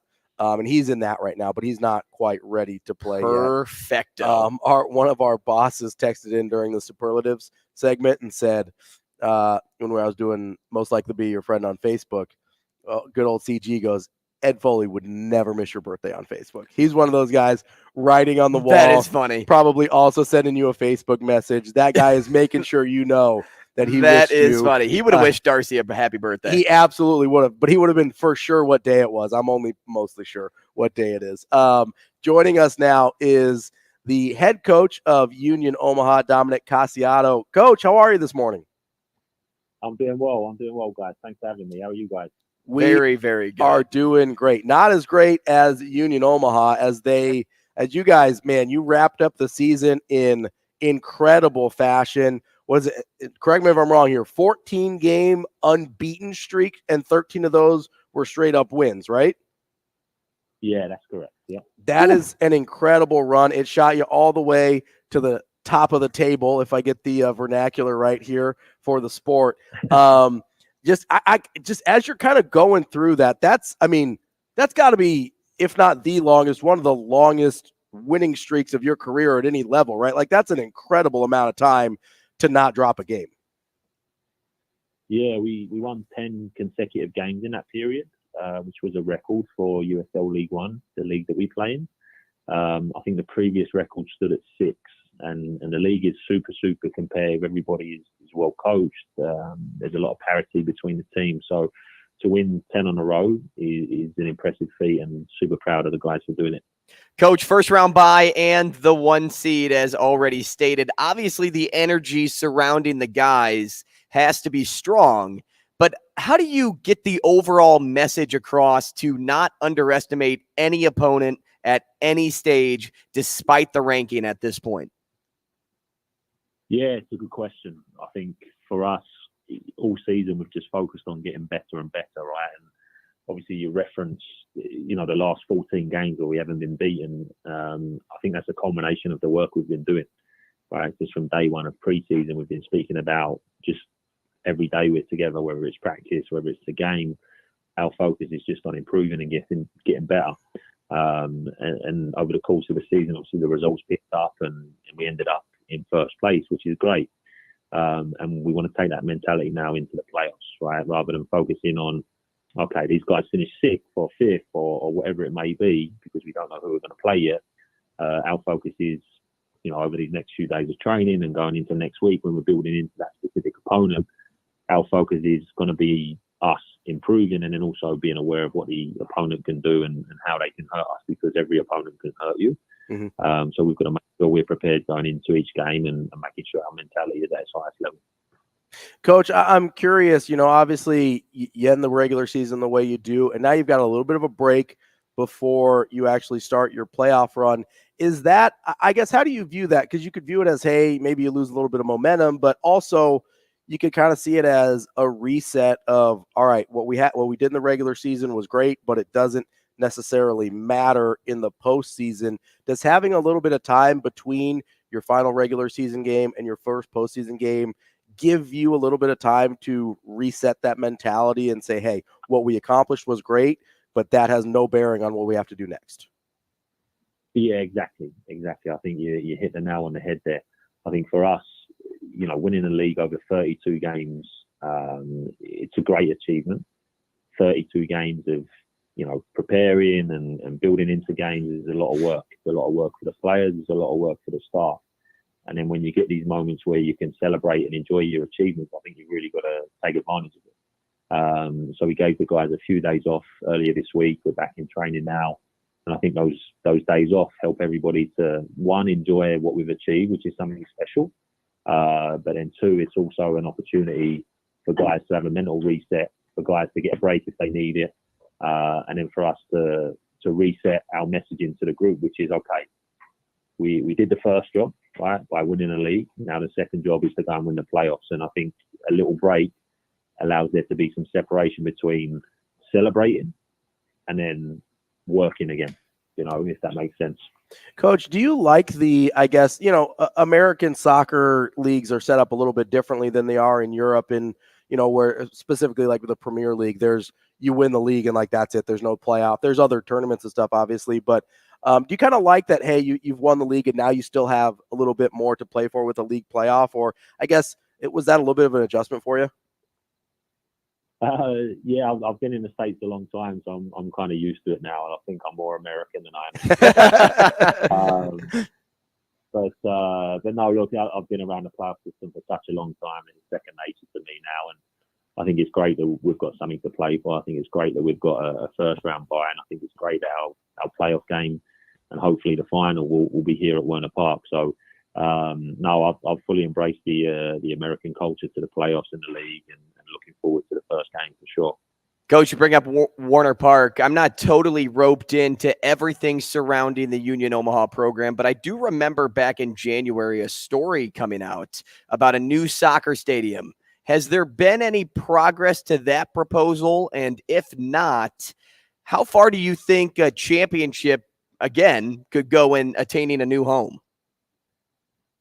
Yeah, I don't know. I'm not involved in those discussions on a day-to-day basis. My job is to coach the team and make sure we're prepared. And the discussions around the stadium are done by Gary and Marty and Peter and guys who are in a position to push those things forward. So I think a championship and success on the field is only going to help any bid to build a stadium if we're looking to get support from the local community or other powers in the community. So I don't think it's going to hurt anything. But again, I'm not in those discussions on a day-to-day basis. But I think, look, Werner Park is our home for now. We've made it a real fortress, and we love playing there in front of our fans. So if eventually that becomes a soccer-specific stadium downtown, then even better. But for now, Werner Park is home, and we love it as anybody loves their home. Speaking of the fans, for those that may not have attended a game yet this year, or maybe ever for that matter, what can they expect if they show up to a playoff game? And who are some names to watch out for while they're there? Yeah, look, I think it's a great experience coming out to watch us at Werner Park. Is always entertaining. This year, as well as winning the regular season title, we also broke the scoring record for the league. We scored 61 goals, I believe, which is more than anybody else has done in the history of USL League One. Wow. We play an entertaining brand of soccer. It's fast and it's furious and it's in your face. And I think our fans really resonate towards the way the team's been playing this year. So I'd like to think they'd be entertained by what happens on the pitch. And I think off the field, our supporters groups are great. There's a great atmosphere around the game. It's kid-friendly.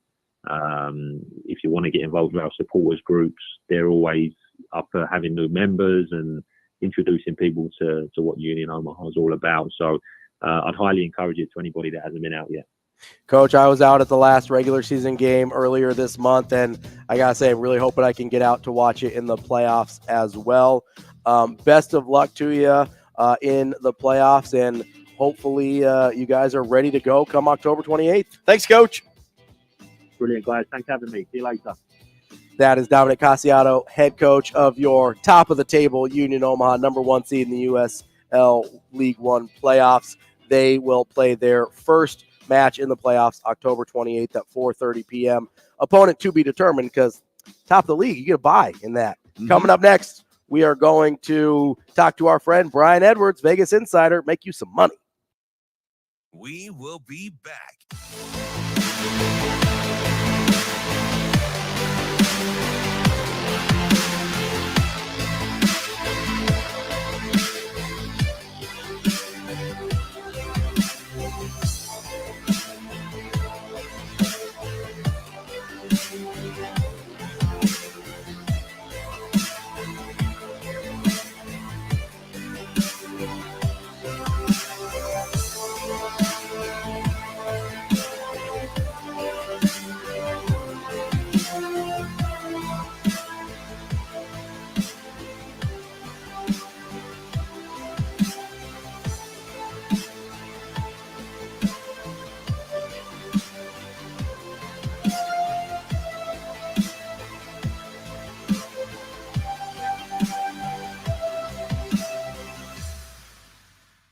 We will be back.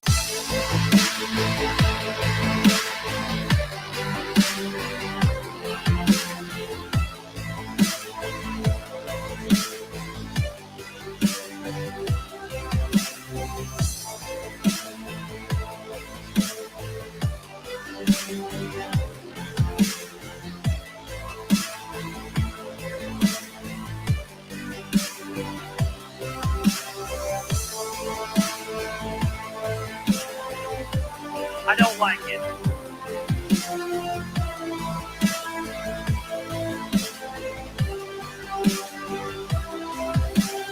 I don't really love it.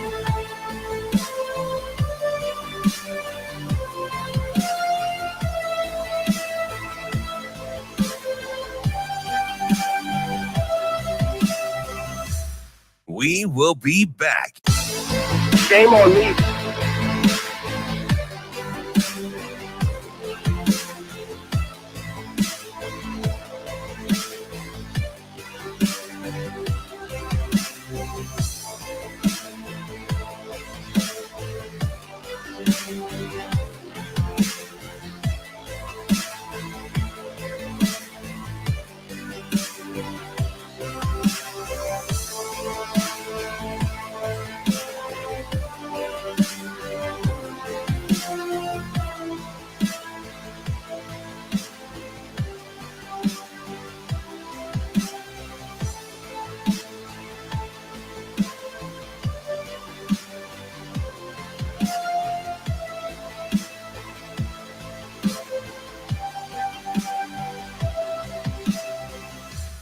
We will be back.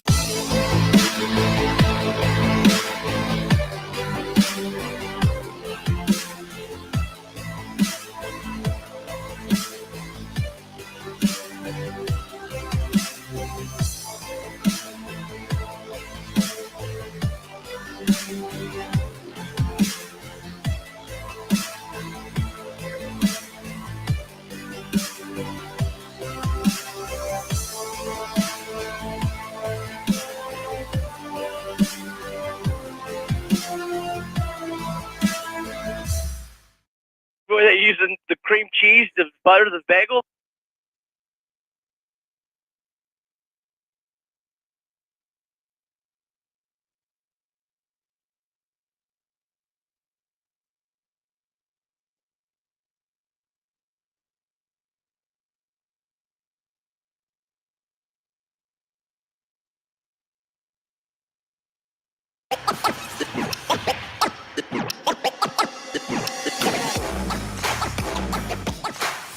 You're listening to Hurrdat Sports Radio. Now, Vegas insider, senior handicapper, and fan of the cold Budweiser bottles, Brian Edwards. It's got to be touchdown, touchdown, touchdown. Brian Edwards. I don't really love it. Brian Edwards. Were they using the cream cheese to butter the bagel? Brian Edwards. I'm going with the cowgirl. Here is Brian Edwards. It is that time. We're trying to make you some money as we wrap up hour number 2 here on Hurrdat Sports Radio.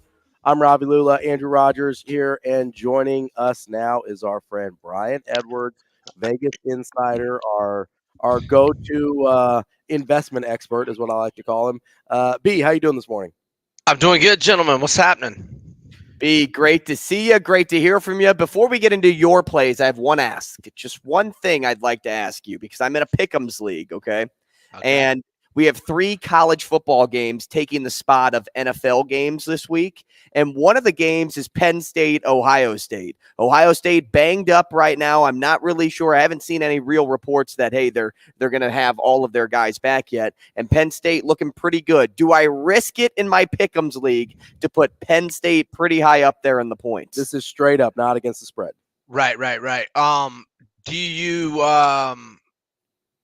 Do you like try to always go with like one underdog each week?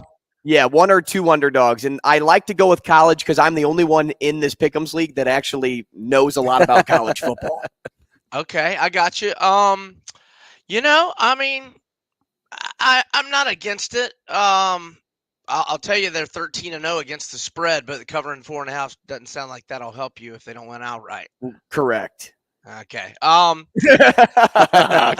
They got a decent chance. I mean, I think I could find 3 better games where a team's gonna win outright though. Well, so the other 2 games are Alabama, Tennessee, and USC, Utah, and I have USC and Bama higher up on my list than Penn State right now. Okay. Well, I think Utah may win that game. Really? Because USC, aren't they like 7-point favorite? Aren't they a touchdown favorite? Yeah, but Utah kind of owns them, and they always kick their ass at the line of scrimmage. They're a more physical team. And I know Utah's offense is garbage, but so is USC's defense. So they beat them twice last year. Now, one of them they had to come from behind most of the way, but they really put it on them in the Pac-12 championship game. Although Caleb Williams I forget if it was a hamstring or an ankle he hurt in the first half, and that kind of changed things. So I think I don't know. I think I would go with Utah before I would go with Penn State, I think. Okay, good to know. There we go. All right, let's get to some of your picks. You've got Clemson and Miami. Don't like a side on that one, but you kind of like the number. What are you thinking? Yeah, I'm going to go over 48.5. So last week, Miami, a high-scoring game with Carolina, 72 combined. They had a high-scoring game with A&M, that's been out of the norm for A&M, 48 to 33, so 81 combined. In that one, Miami's averaging 37.7 points per game. Clemson averages 32.2 points per game. I think Shipley's going to be able to have success on the ground. Clemson might get his best receiver, Antonio Williams, back. Now, he's still questionable. Don't know that he's going to be back, but I want to say he's been out a month. He didn't even play against FSU. That was the first game he missed, and I feel like it's been a month ago. So I just think it's a low total, and I won't bore you with all the stats of Van Dyke and all that, but I think this one gets over 48. Gets to 49. I would like it all the way to 49, being a key number, multiple 7. B, South Carolina at my home state school, Missouri. You like 2 plays here in this game. Not only you like the over, but you like Mizzou to cover as well. Mizzou, I mean, even though they lost to LSU a couple of weeks ago, they're a really good football team.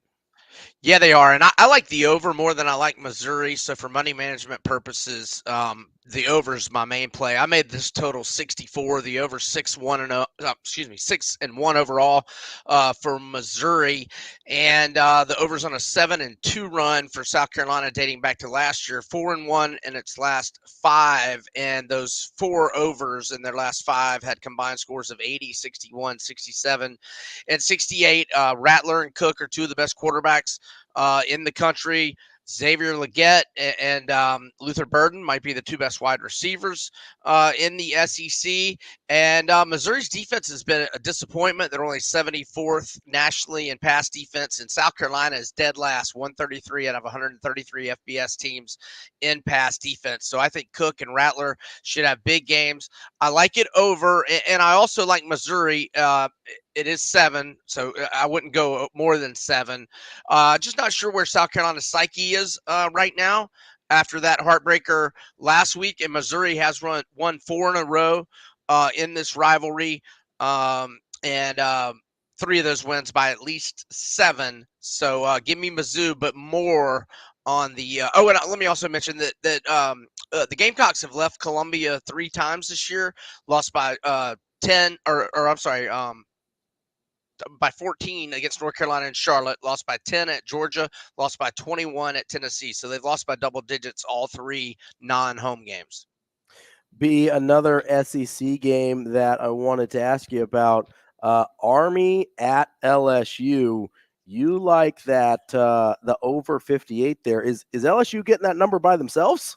They might. They very well might. I'm just automatically playing LSU's overs until they lose one. So they're 7-0 this year to the over. They're 11-0 run on the over going back to last year, and 15-1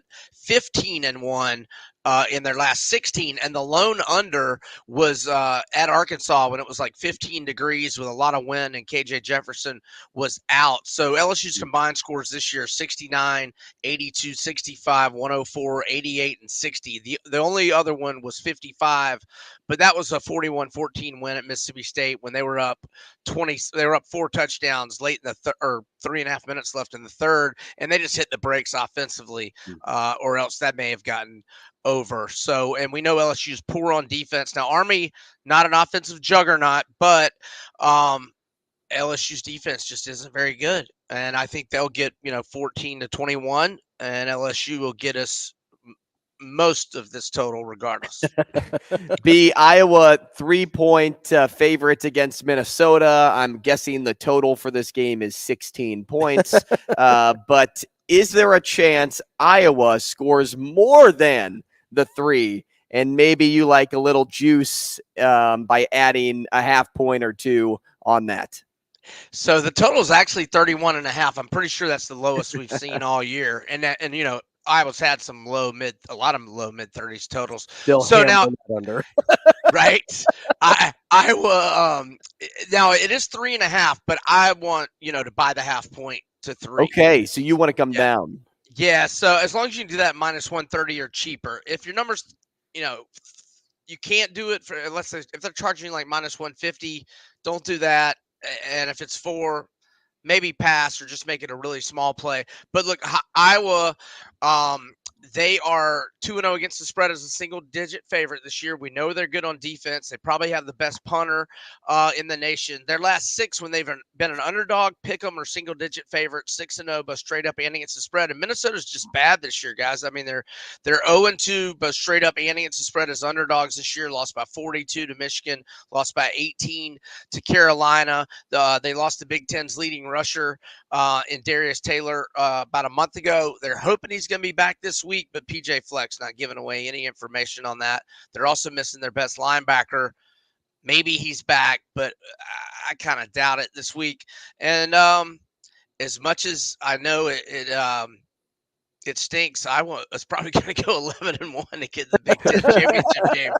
But last thing on that one, they have won 8 in a row over Minnesota. That's a big part of this as well. 6-0-1 against the spread the last 7 head-to-head.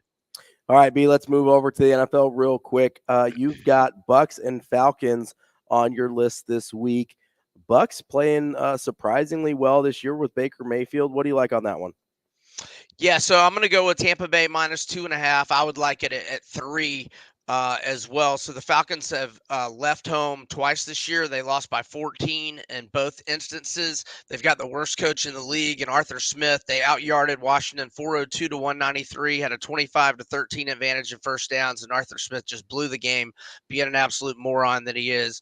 And I just think Tampa Bay is going to get it done at home, and whenever the Arthur Smith era ends will be a rejoiceful day for me and the Falcons fans. Not soon enough. Not soon enough. All right, B, about a minute and a half here, and I have to talk about this because when I saw the P word listed in your text message, I got all excited, and that word is parlay. Tell me about your parlay this week. Yeah, so 3 SEC home favorites. It should get back about plus 155. That's Alabama at home to Tennessee. It is Missouri at home to South Carolina, and it is Arkansas at home to Mississippi State. The Hogs, they've lost 5 in a row, but they love their coach. They're not laying down. They're still playing hard. They made things very interesting at Bryant-Denny early fourth quarter last week. They only lost by 3 at LSU on a walk-off field goal, lost by 7 at Ole Miss, by 3 at Bama. Like, they've had to get on an airplane 4 Fridays in a row. And even in being at home here this week, Mississippi State's had 2 weeks to prepare. The SEC really sticks it to them scheduling-wise, but I'm confident they're going to keep playing hard, and I think they should end that losing streak. And Will Rogers is questionable. We don't even know if he's going to play, the star Mississippi State quarterback. B, real quick before we let you go, about 30 seconds here. You've got the under in tonight's Jags-Saints game. How much of that is dependent on whether or not Trevor Lawrence plays, or is it at all? I would prefer he not play, but look, the unders on a 12-0 run for the Saints. Their highest scoring game has been 37. I know we're against the clock, but go look at the Saints numbers. All their games are Under. and the number today is 40. So you like the under Right. there regardless. Under. Yep. Brian Edwards, we appreciate you as always. We'll talk to you again next week. Let's make some money. Thanks, B. Thanks, fellas. Y'all have a great weekend. You too. Coming up next, Michael Bruntz, Husker 24/7 here on Hurrdat Sports Radio.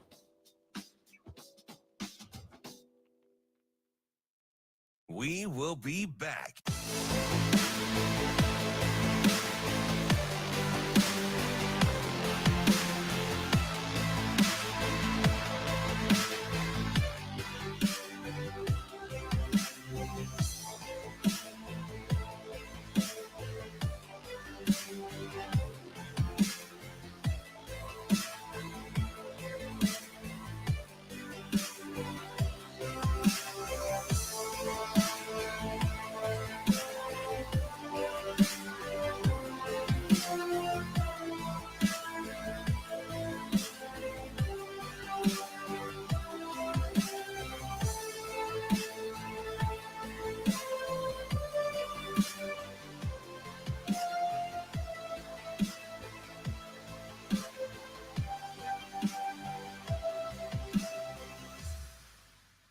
We will be back.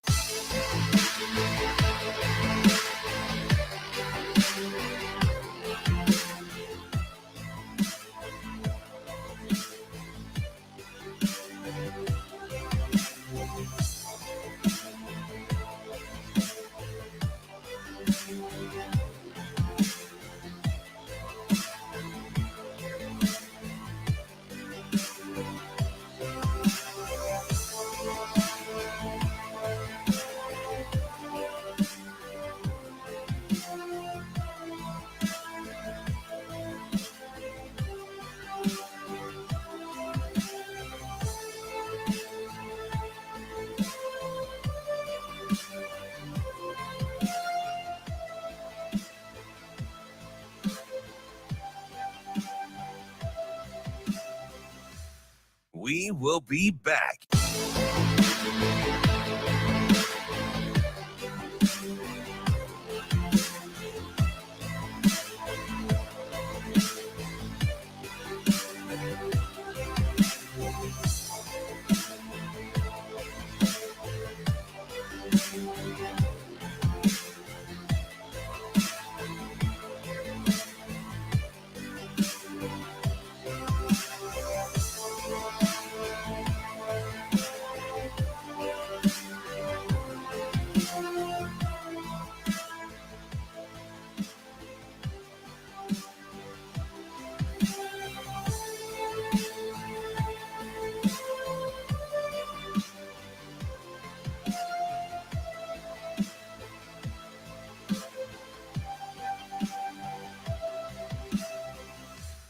We will be back.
Welcome to Hurrdat Sports Radio.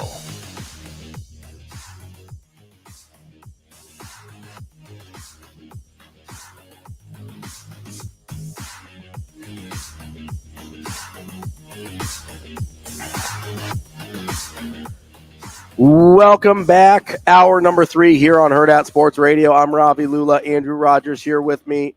Shane Schillerberg producing.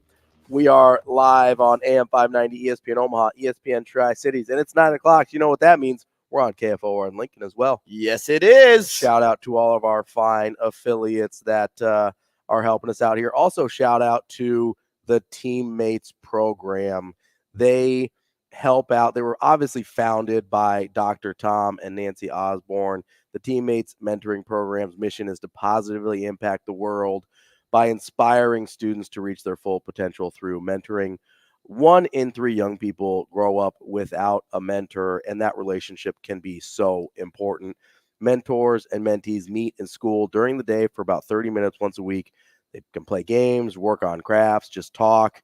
A lot of times that time can be opened up, just you're playing a board game, you end up talking about life, and that can really impact a kid in ways that it's really hard to imagine until down the road. Any kid as young as 3rd grade all the way up through college can be in Teammates, and 94% of mentees say they're proud to be in Teammates, and 91% of mentors say they leave their mentoring time in a better mood than when they arrived. Go to teammates.org to become a mentor today. Really great program. We appreciate their support.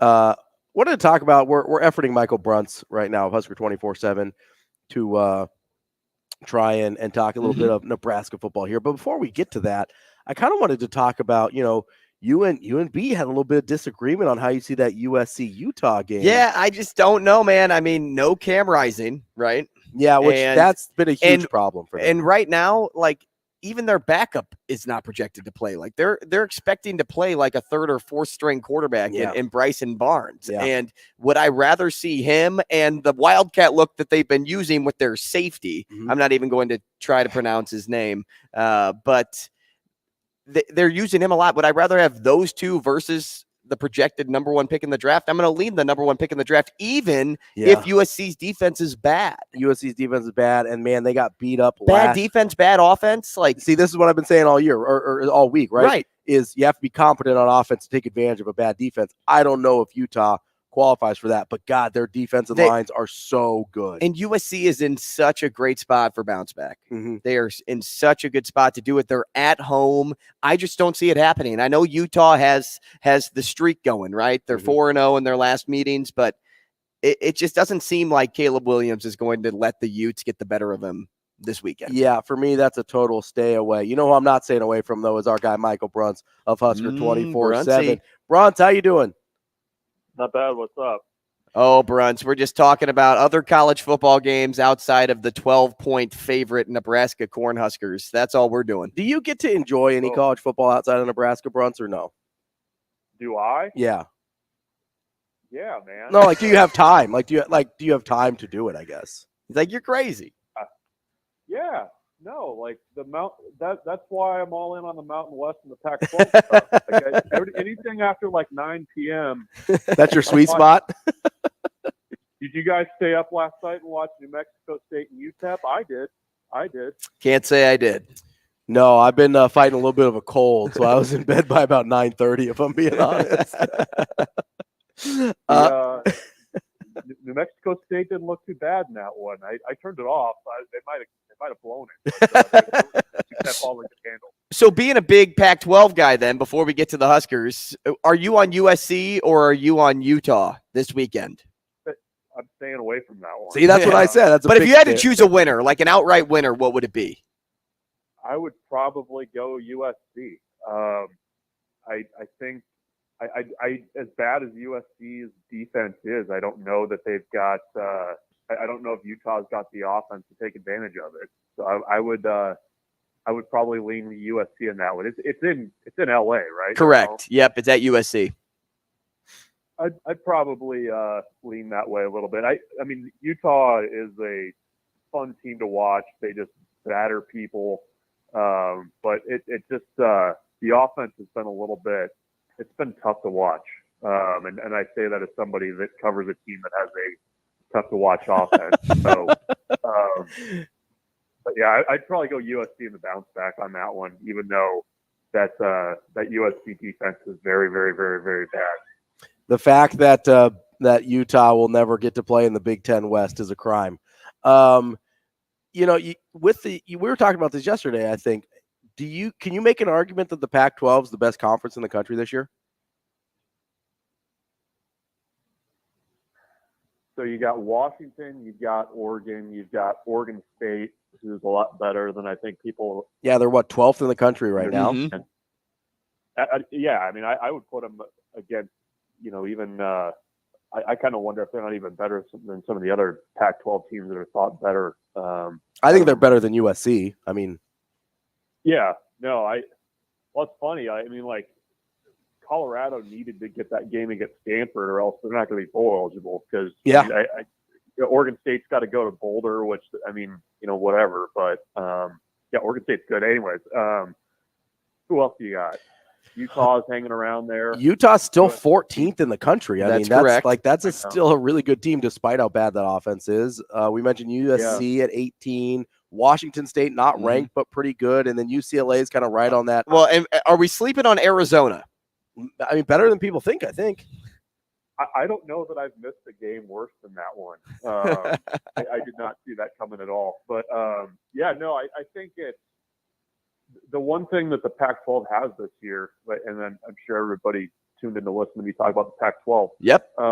But they've got, teams that are 9-win type teams, where before it was so top-heavy with, USC and Oregon and, I think they've got some good coaches out there right now. I think DeBoer at Washington, he's a fantastic coach. I think Jonathan Smith at Oregon State, he's going to have some decisions he's probably going to have to make in the next couple of years about what direction he wants to go. I think it's a fun conference this year, where in the past it was just kind of like a bunch of teams just battling to get to 6 wins. Now you've got legit, probably 3 through about 7 in that conference that would be pretty competitive with about anybody in the country. Bruntz, as we change directions and talk Big Ten football, Nebraska as much as football. I'd love to just move into Penn State, Ohio State, we'll talk a little Nebraska here.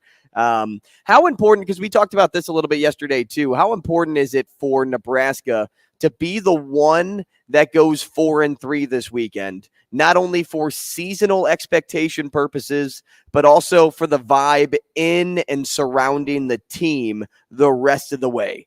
You can't lose to Northwestern as a double-digit favorite, right? You would not want to, no. I think for Nebraska, it's an important game because you're coming out of the bye week.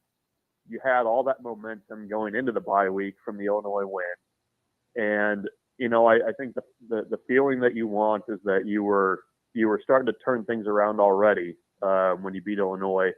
You improved on that during the bye week, and now you're kind of setting yourself up for. This 3-game stretch right here is basically what, whether or not you're going to a bowl game. Let's be honest. That's outside noise. I understand that. Matt Rule doesn't want that outside noise, but there's, it just kind of tells you how thin the margin is for Nebraska. You could be walking off the field in East Lansing in the first weekend in November, bowl eligible, or Nebraska could, conceivably lose all 3 of those games. That's just kind of where it's at. So, this is an important one at home. And I think it's not just kind of like the proof of concept from the coaching staff's point of view, but it's an important mental test for this program, where how do you handle just the tiniest crumb of expectation and good feelings? This is not a type of situation that, in the last 10 years that Nebraska football has done a good job of handling. So we'll see if they can do that. Certainly on paper, this favors Nebraska, but, this series always ends up being pretty dumb and stupid things happen. And, you're probably going to end up with a 1-score game somehow, but it's an important one, I think, for Nebraska to kind of get the last 6 off to a good start. Bruntz, you mentioned, that outside noise a little bit. And I was curious, as, a media member like ourselves, how you kind of process that. Because I thought about it as like, hey, he's okay with the outside noise existing. He just doesn't want his players to listen to it. Where it feels like in maybe years past, other coaches have almost wanted like media members not to do their jobs just to eliminate the outside noise from their players. I guess, how did you think about that particular line from Coach Rule? Yeah, no, I get it. I mean, the noise is there, whether you like it or not. I mean, I get asked, since they beat Illinois, I get asked a lot about, what bowl game could Nebraska go to, or what's that look like, or so it's there. I mean, it's not just media doing it. I mean, it's the people sitting around the diner, if they still do that nowadays, talking about stuff.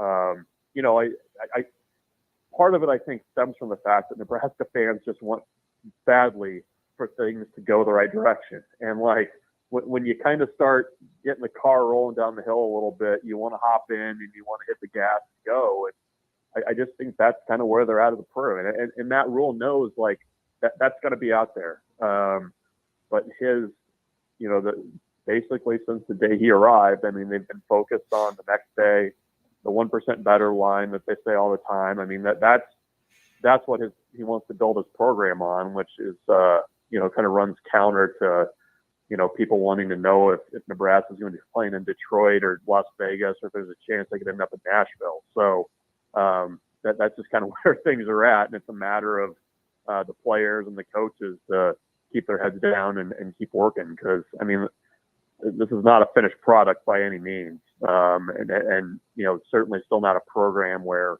you can count on just throwing the balls out there and feeling like you can show up and beat somebody. I mean, it's going to take 4 quarters against Northwestern, I think, to beat them.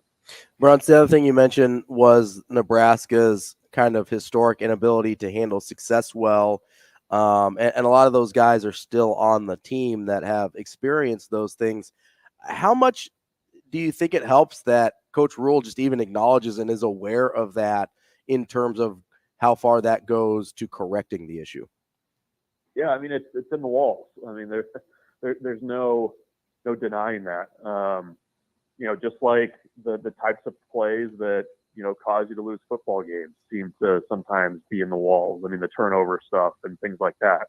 I think Matt Rule has a good handle, more than probably any coach that I've covered at Nebraska, on, kind of diagnosing what's going on and what's there. And being aware of the history and kind of how that affects things, because it does. I mean, this is a program that's lost a lot of games, and most of the veteran players on this team, their career highlight to this point has been beating Iowa last year. I mean, that's just kind of where they're at. So yeah, I mean, you have to acknowledge it. And I don't think the message that the players are getting from the coaching staff has changed at all. I mean, it's been a consistent message going back to November when Rule got here. So I think that helps. But he even had a line in his pregame speech at Illinois about, wishing for something good to happen or waiting for something good to happen. I mean, I feel like that's kind of what he's up against. Is how do you, as a program, kind of grab the bowl and go out and make sure it happens. So that's a challenge. I mean, and it's not something that I don't think you can just kind of get rid of that overnight. It's going to be a multi-year kind of thing. Bruntz, the key to the second half, game by game, is what? The key to the game. I mean, it's a turnover thing, right? Like, in my head, like, this is a defense that's going to keep you in every game. You're over the last 6, you're playing 2 teams that have interim head coaches. You're playing 2 other teams that are down a starting quarterback. You're not playing any, real high-powered offenses. I would probably give the nod in that group to Maryland, but then again, they lost at home last week to Illinois, which I still don't understand. So, I think as long as Nebraska kind of takes care of its own business, they don't turn the ball over. You try to be as efficient as you can on offense. I think that helps a ton in getting you wins, because this is a defense that's going to travel. they're certainly going to be testing against Iowa and Wisconsin and kind of the more typical run-heavy teams. But I think 6 games into this, you kind of have an idea of what this defense is. And, I think that's going to be the recipe is play well on special teams, manage the game on offense and let your defense go out and win. I mean, it's Big Ten West football. You got to embrace it. And I think that's the key. I mean, on Saturday, as long as Nebraska's offense doesn't go out and turn the ball over 3 times, I feel like they should have a pretty comfortable Saturday. But, that's not something that they've been able to do with consistency. So we'll see if they can do it. We've seen the attempt to clean up play. And it's just been very slow. The process has been slow to try to get to where they want to be. Do you think that process is going to continue to be slow? Do you think it's something that they possibly figured out during the bye week or something that can be figured out in a week's time, say against an opponent like Northwestern? Yeah, I don't know that everything's going to magically look great. I think what the bye week coming when it did does for you is it allowed Nebraska to kind of sit down and say, okay, we didn't come into the season expecting Heinrich Harburg to be our starting quarterback. We expected to have some of our wide receivers out there that we were maybe banking on at the start of the season. We hope that we have our other 2 running backs. Basically, how do we make this puzzle fit? And what do we do well? How can we be efficient? I would hope that coming out of the bye week and having a week to kind of work on things that, it would look a little bit better. I mean, I think the kind of controllables and, cutting penalties, things like that, I would hope that those would get better, with a little bit of a pause and a time to kind of refocus on yourself. We'll see if that happens. But I'm expecting a little bit more of not a pared down playbook, but I think kind of just sitting down and having a self-scout and kind of seeing what they did well would probably help them given, all the changes that they've had, the injuries that they've had, and kind of how they've had to piecemeal it together on offense the first 6 weeks of the season. I mean, I don't think this is the offense that they would love to be running right now, but sometimes you just to play the cards you're dealt. We're talking with Michael Bruntz, Husker 24/7. Bruntz, I know you don't focus, exclusively on recruiting like some of your colleagues over there at Husker 24/7, but if you are a Nebraska coach, I guess what level of concern would you have about Carter Nelson's seeming flirtation with Notre Dame? I would say on a scale of 1 to 10, maybe a 3. Okay, so not much. 4. I think a lot. Notre Dame's always been there. I mean, they haven't given up since Carter Nelson committed to Nebraska. I mean, I think a big thing for Nebraska is continuing to show progress on the field. Mm-hmm. I think there's a lot of ties there to keep him in the class. I think part of it was going to see the USC Notre Dame game. I mean, that was a pretty big experience to see, I'm sure. But as we kind of sit here right now, my level of concern isn't super high. He's going to be in Lincoln on Saturday. I think he's pretty much been in Lincoln every game weekend they've had. Mm-hmm. So I don't think that there's a flip impending, put it that way. So, it is noteworthy though that, you make the trip. The fact that Notre Dame sent a staffer to small town Nebraska on a random Friday night, that's notable. But I don't know that there's a huge level of concern from Nebraska's point of view right now. I mean, they were well aware of that visit happening. Matt Rule's indirectly referred to that this week, so I'm not hitting the panic button yet. Bruntz, I think you'd be really good to answer this question, and I've been saving it for you specifically because I heard a quote from Coach Rule last week that he said, "I don't need to prove anything to anybody, that the process works." And the question that I have for you is this: do you think it's hard for fans to separate where they want the Huskers to be and overall just be patient with where the team actually is today? Yeah, it is hard. I mean, when you watch the program basically flounder for 20 years. Yeah, that's hard. That's kind of hard to.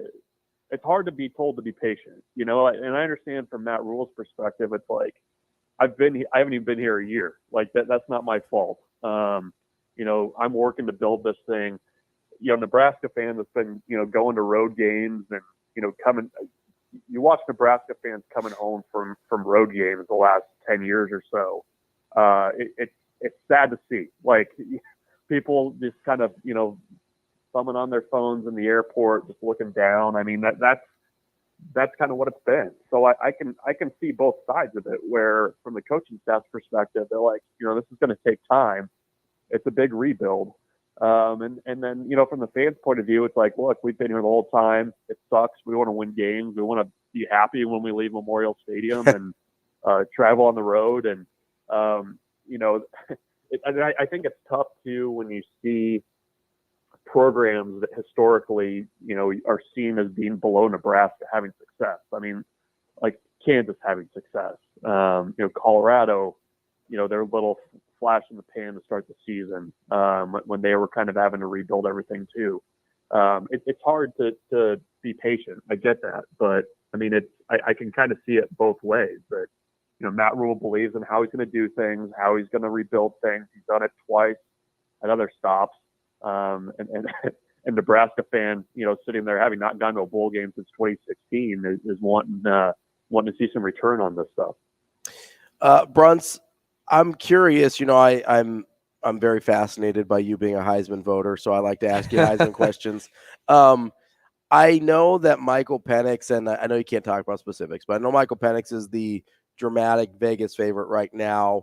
But I kind of look at the group of candidates, and I don't know that I've seen, you know, that quote unquote Heisman moment yet. How much stock, when you're kind of evaluating these things, do you put in some of those like marquee moments versus the entire body of work? I don't know. The Heisman moment, it's kind of got to be on top of the body of work, right? Mm-hmm. Like I think sometimes, especially early in seasons, people can kind of become prisoners to the moment a little bit, and Sure. like everybody tripping over themselves to say how great this performance was and where it ranks and all time and all this other stuff. And it's like, well, you know, we'll see in November. Like that's just the way the college football season goes, where you have ebbs and flows, and you know, guys that look great in September fall off by the time they reach November. I mean, in my head, it's always like, okay, what's the body of work? Like, were you able to do it consistently over the whole year? And that in my mind weighs a little bit more than just like, okay, I went out and won a big game. So a Heisman moment more of like a tiebreaker if you got guys with similar bodies of work? Sure. Yeah, that's fair. All right, that's Michael Bruntz, Husker 24/7. Bruntz, I'm probably going to ask you a Heisman question every week. Like I said, I'm a little fascinated by it, but I appreciate you indulging me and talking to us every week. We'll talk to you again next Thursday. Thanks, Bruntsy. See you guys. Yeah, that's Michael Bruntz of Husker 24/7. Coming up next, we've got more for Hurrdat Sports Radio.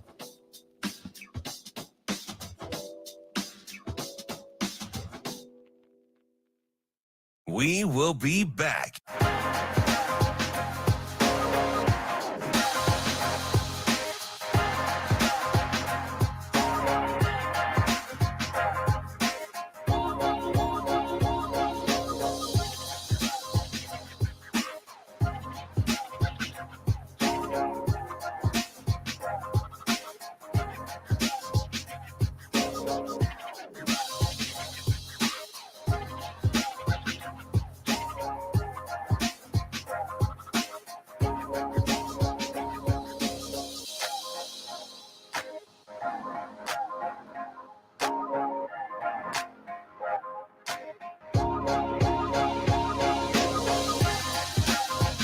We will be back. Listening to Hurrdat Sports Radio. And we'll continue to tell the Jordan Travis story. I don't need two hands. I just need one. Get out of here, little boy.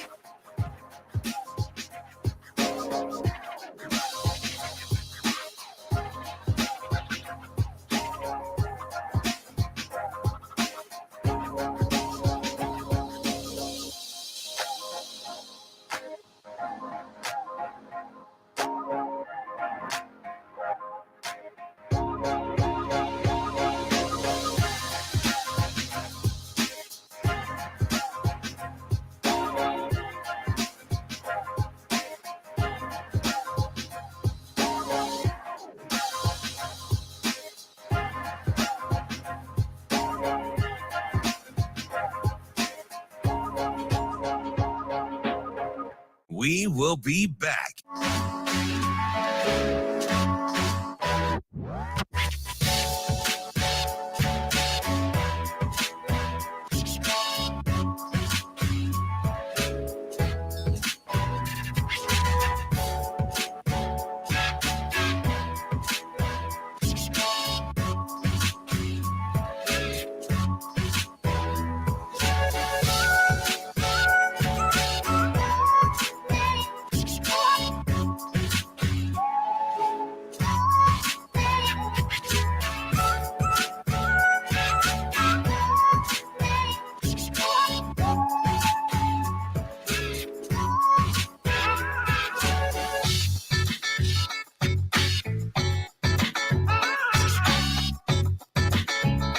We will be back.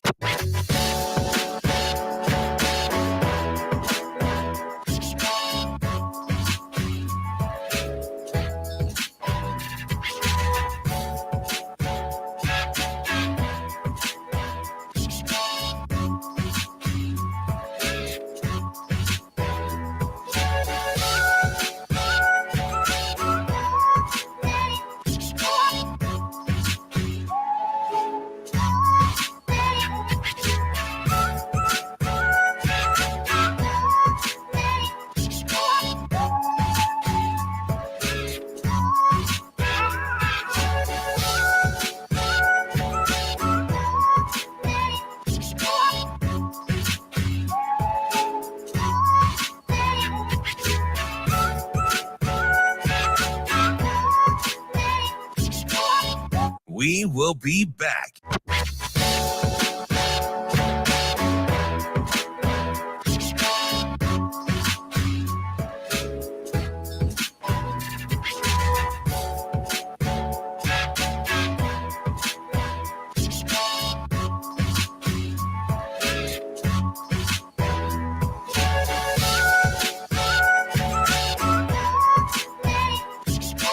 We will be back.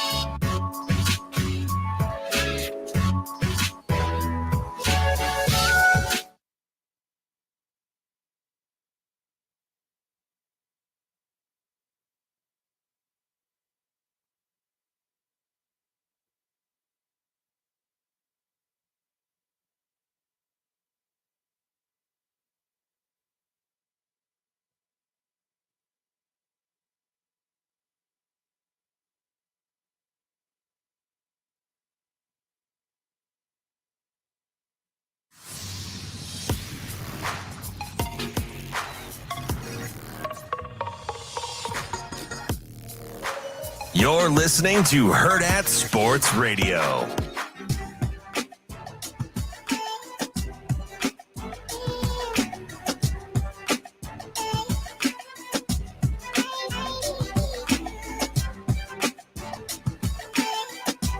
Welcome back, Hurrdat Sports Radio. I'm Ravi Lulla. Andrew Rogers here with me. AM 590 ESPN Omaha, ESPN Tri-Cities, KFOR in Lincoln. We may or may not have spent the entire break trying to figure out how to become Heisman voters.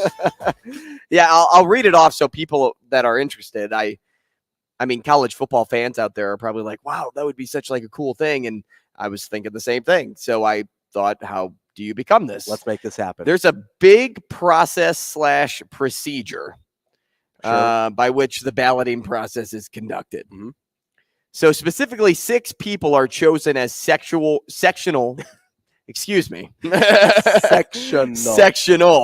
representatives. We're talking about Heisman voters here. Sectional. Yes, we'll enunciate. Enunciation's I'm telling you, important. those S words, they get me. Enunciation's important. So sectional representatives include the Northeast, Mid-Atlantic, South, Midwest, Southwest, Far West. Actually, Nebraska's in the Southwest, if you can believe it. Yeah, I mean, why would it be in the Midwest? So there's 6 people. Those 6 people are responsible for appointing the state representatives. Okay. So now all 50 states are have pulled representatives. then those state representatives are given the responsibility of selecting the voters within their particular state. Yeah.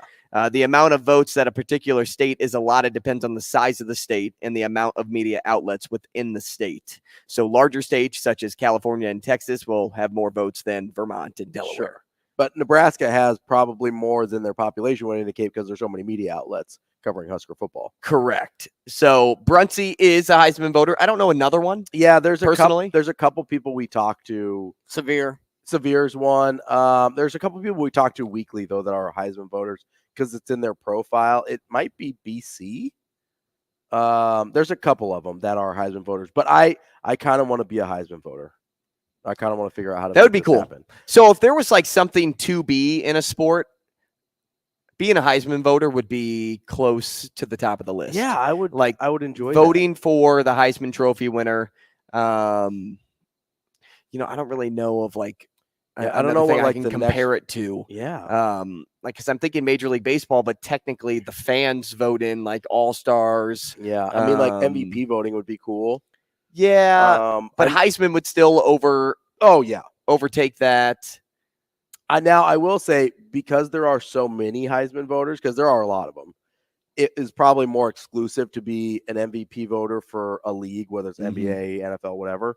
But I think for my personal perspective, I think being a Heisman voter would be the top of my list because I'm just trying to find something that's comparable to it. Like what could be neck and neck? Yeah, I don't know that there is anything that's close, really. I mean, I've watched I don't really watch the ceremony anymore, but when I was a kid, I used to watch that thing every year. Like it was a big deal for me. I really loved the Heisman. So if I were to ever become a Heisman voter, that'd be a pretty big deal. Being like a Heisman voter was like getting the blue check mark before absolutely. The check marks were like taken away from everybody. Before they're all bought now. Right.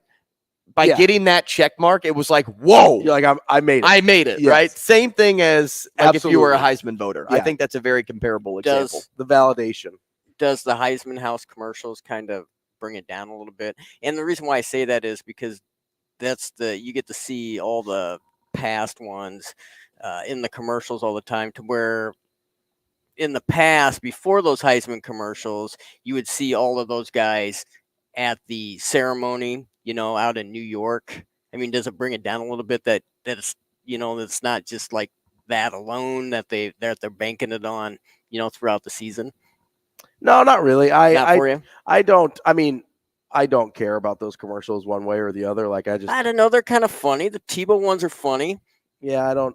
They are. I don't. But it doesn't really change my perspective on it at all. It's just kind of a thing. I'd probably side more with that. It happens, and if I could still be a Heisman voter, I would. Yeah, I would 1,000,000%. And that's way cooler even than the blue check mark. Like, right? Because it's more exclusive. Way cooler. And especially now, but even back in the day, it's way more exclusive, way cooler. Like I am definitely one of those people that if I was a Heisman voter, it would be front and center in my Twitter profile. Like absolutely. Yeah, it's something you brag about. Oh, 100%. It's kind of like me, like humble brag, but I brag about Miami. I would be like, I throw that in there. Absolutely. Without a doubt. Like, yeah, I'm not not hiding that. Right. Now, okay, question for you, because I also saw this during the break and I'm like, interesting. NFL. Okay. Which 5-1 team is most likely to win the Super Bowl? That's question number one. I mean, you have the Chiefs, Lions, 49ers, Eagles, and Dolphins. My second question to that is, which Super Bowl would be the most exciting to watch? Ooh, okay. What, like matchup would be the most exciting to watch? So out of the 5-1 teams. Sure. So for me, I'm going to go Niners because I do think they're the best team in the league. Obviously, I'm biased. Not going to pretend like I'm not. But I genuinely think they're the best team in the league. If you're going to get some of your guys banged up like McCaffrey and Debo and Trent Williams, now's the time to do it so that you have enough time. Let's say, I mean, and they might play on Monday. Like that's still out there. These don't appear to be long-term injuries, but you get maybe the bumps and bruises out of the way now. You're healthy by the time playoffs come around. Like I still think San Francisco is the best team in the league until they prove otherwise. That being said, I think the most fun matchup would be Miami and San Francisco. Ooh, I was going to say Miami, Detroit. That would be like a shootout, right? Like that would be so fun to watch. So, but here's why I go Miami. You say it's a shootout, though, but both defenses they're are unbelievable. Very solid, but I still think the offenses would kind of edge out. So I'm thinking one of those like 35-31s. Like you get key stops and key spots, but the offenses still kind of win the day. I'm not saying it's one of those 48-45 games, but like 35-31, 38-35, somewhere in there, and probably a couple really key stops that kind of end up deciding the game. For me, the reason I go Miami, San Francisco, obviously I'm going to choose San Francisco because Homer. But I also think it's really interesting the Kyle Shanahan versus Mike McDaniel angle of it, because obviously he was like his protege, came up under Kyle Shanahan, was his offensive coordinator before going to Miami. I'd be really interested to see who wins that chess match, because I think those are two of the three best offensive minds in the league right now. I think it's those two and Andy Reid, even though Kansas City's offense is struggling a little bit. You know, I think Kansas City's the team for me that probably loses in the AFC Championship game. I think this is the year that the Chiefs don't make it to the Super Bowl, but they make it all the way, or the furthest you can before you make it there. Because their offensive firepower, the way they've gotten depleted in their receiving core, just isn't there. Hey, they added McCole Hardman yesterday. He's back, baby. That's going to change everything. Next, you're going to trade back for Juju Smith-Schuster. No, it's, their offense. They're bringing Dwayne Bowe out of retirement. Oh, my gosh. Remember, I was like, every year, like, this is the year. This is Dwayne Bowe's Dwayne Bowe's about to pop off. And it's like, nope, he's still Dwayne Bowe. Out of LSU, right? I think Dwayne Bowe. Yep. Gosh, he was the bane of many of my fantasy league existences. Dwayne Bowe's career stats. You ready for this? Did he ever top 1,000 yards? He did 3 times. Oh, okay, better than I expected. Yeah, dude. And do you remember the year he had like 15 touchdowns? No. Yeah, it was insane. Dwayne Bowe had like a really good season. I believe that was when Alex Smith was the quarterback. I have a soft spot in my heart for Alex Smith. Okay, 2010. Who was the quarterback for the Chiefs in 2010? That's not like. Yeah, he had 15 touchdowns. 2010. Who was the? That's not Matt Castle. Yeah, that's right. The Castle. Yeah, he threw 15 touchdowns to Dwayne Bowe. 15 for pre Mahomes. That's pretty good. Yeah, he had let's see what his full stats were that year. 1,100 yards. It was 1,162. 15 touchdowns. How many receptions did he have in that? Only 72. I say only 72. No, 72 receptions, 1,100 yards, 50. I mean, that's legitimately a good year. It's an unbelievable year. That's when he made it to the Pro Bowl. I was a little harsh on Dwayne Bowe. I apologize. But after that, he kind of fell off. He did have one more 1,100-yard season the year after, but then it was 800, 600, 700, and then he obviously fell off in Cleveland. So the 800, 600, 700s are when I was having him in fantasy football. That was. Well, you were wishing for that 15 touchdown season again. You saw the bright spot. You're like, hey, let's do this again. Sometimes guys just aren't that guy. They have a nice year. Everything clicks for them, and it never really happens again. But he always looked good in a Chiefs uniform. He did. He looked like he belonged. Like I don't know about that. He was an all He was an all get off the bus team, right? Yeah, like, he was. You're like, man, do you ever look good in a Chiefs uniform? All right, hater over there. I didn't know the Lions and Chiefs were that big of rivals. No, more like the Raiders. I know. Giving him a hard time because he's a fan of It'd be like looking good in a Broncos uniform. Well, I agree. Nobody does that. Why don't Russell does. Why don't you just wear a C-Chump's uniform? Russell only looks good in the uniform when he's doing exercises on the plane over to London. Coming up next, we're going to talk to Matt Baker of the Tampa Bay Times. Florida State and Duke this weekend, one of the bigger games in college football. That's coming up next as we wrap up the show on Hurrdat Sports Radio. We will be back.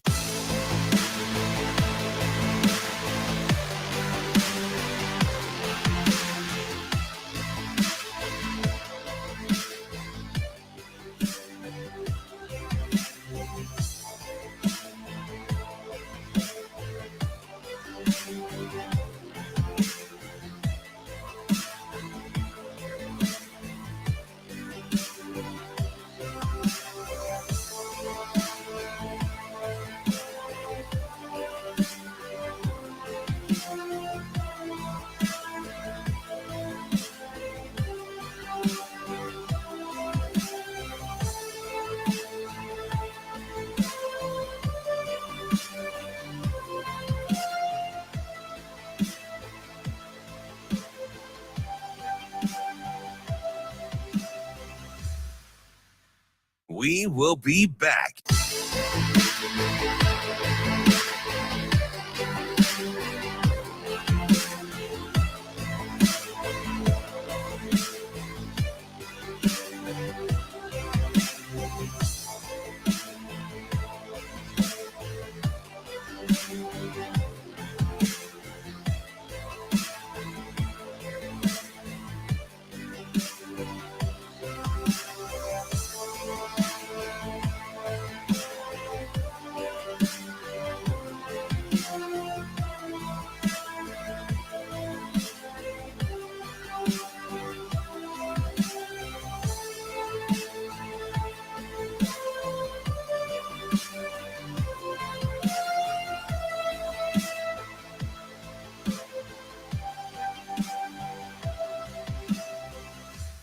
We will be back.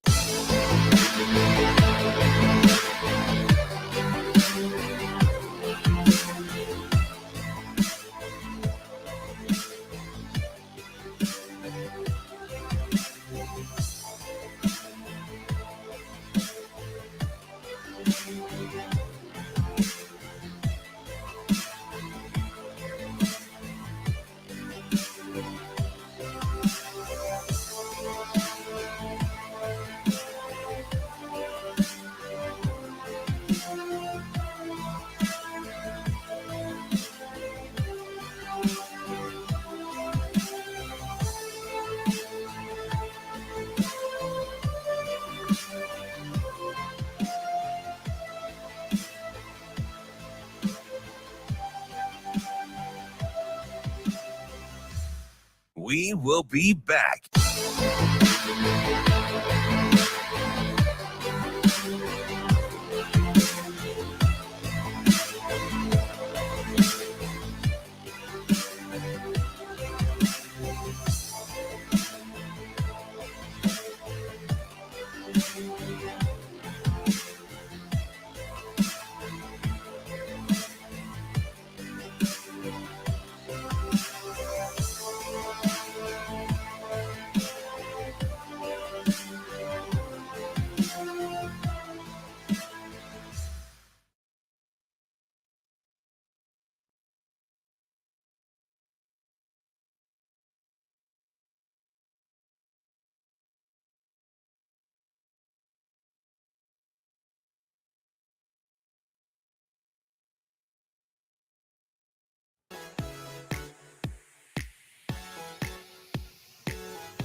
You're listening to Hurrdat Sports Radio. And we'll continue to tell the Jordan Travis story. They'll go empty. As Florida State across the 50.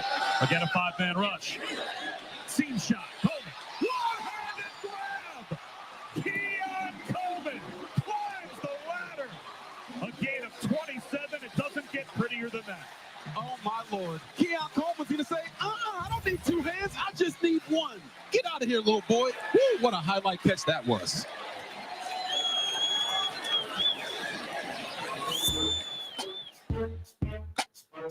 Wrapping up the show here on a Thursday on Hurrdat Sports Radio. I'm Ravi Lulla. Andrew Rogers here with me as well. That's me. And joining us on the Warhorse Sportsbook hotline is Matt Baker from the Tampa Bay Times. Covers Florida State football down there. Matt, how are you this morning? I'm good. Thanks for having me on. Yeah, absolutely. You know, this probably comes as a surprise, but I'm a big Florida State nerd here in Omaha, Nebraska. So really excited to talk to you about one of the better games of the week. Obviously, Penn State, Ohio State gets a lot of the headlines, but kind of sneaky top 20 matchup between Florida State and Duke this week as well. As you kind of look at this Duke team, sometimes it's hard to for me at least, it's hard to acknowledge, like, yeah, Duke might be the best team left on Florida State's schedule when you've got Miami and Florida out there, but I think Duke is probably the best of that pack. How do you view kind of this back half of Florida State's schedule as they try and put themselves in playoff position?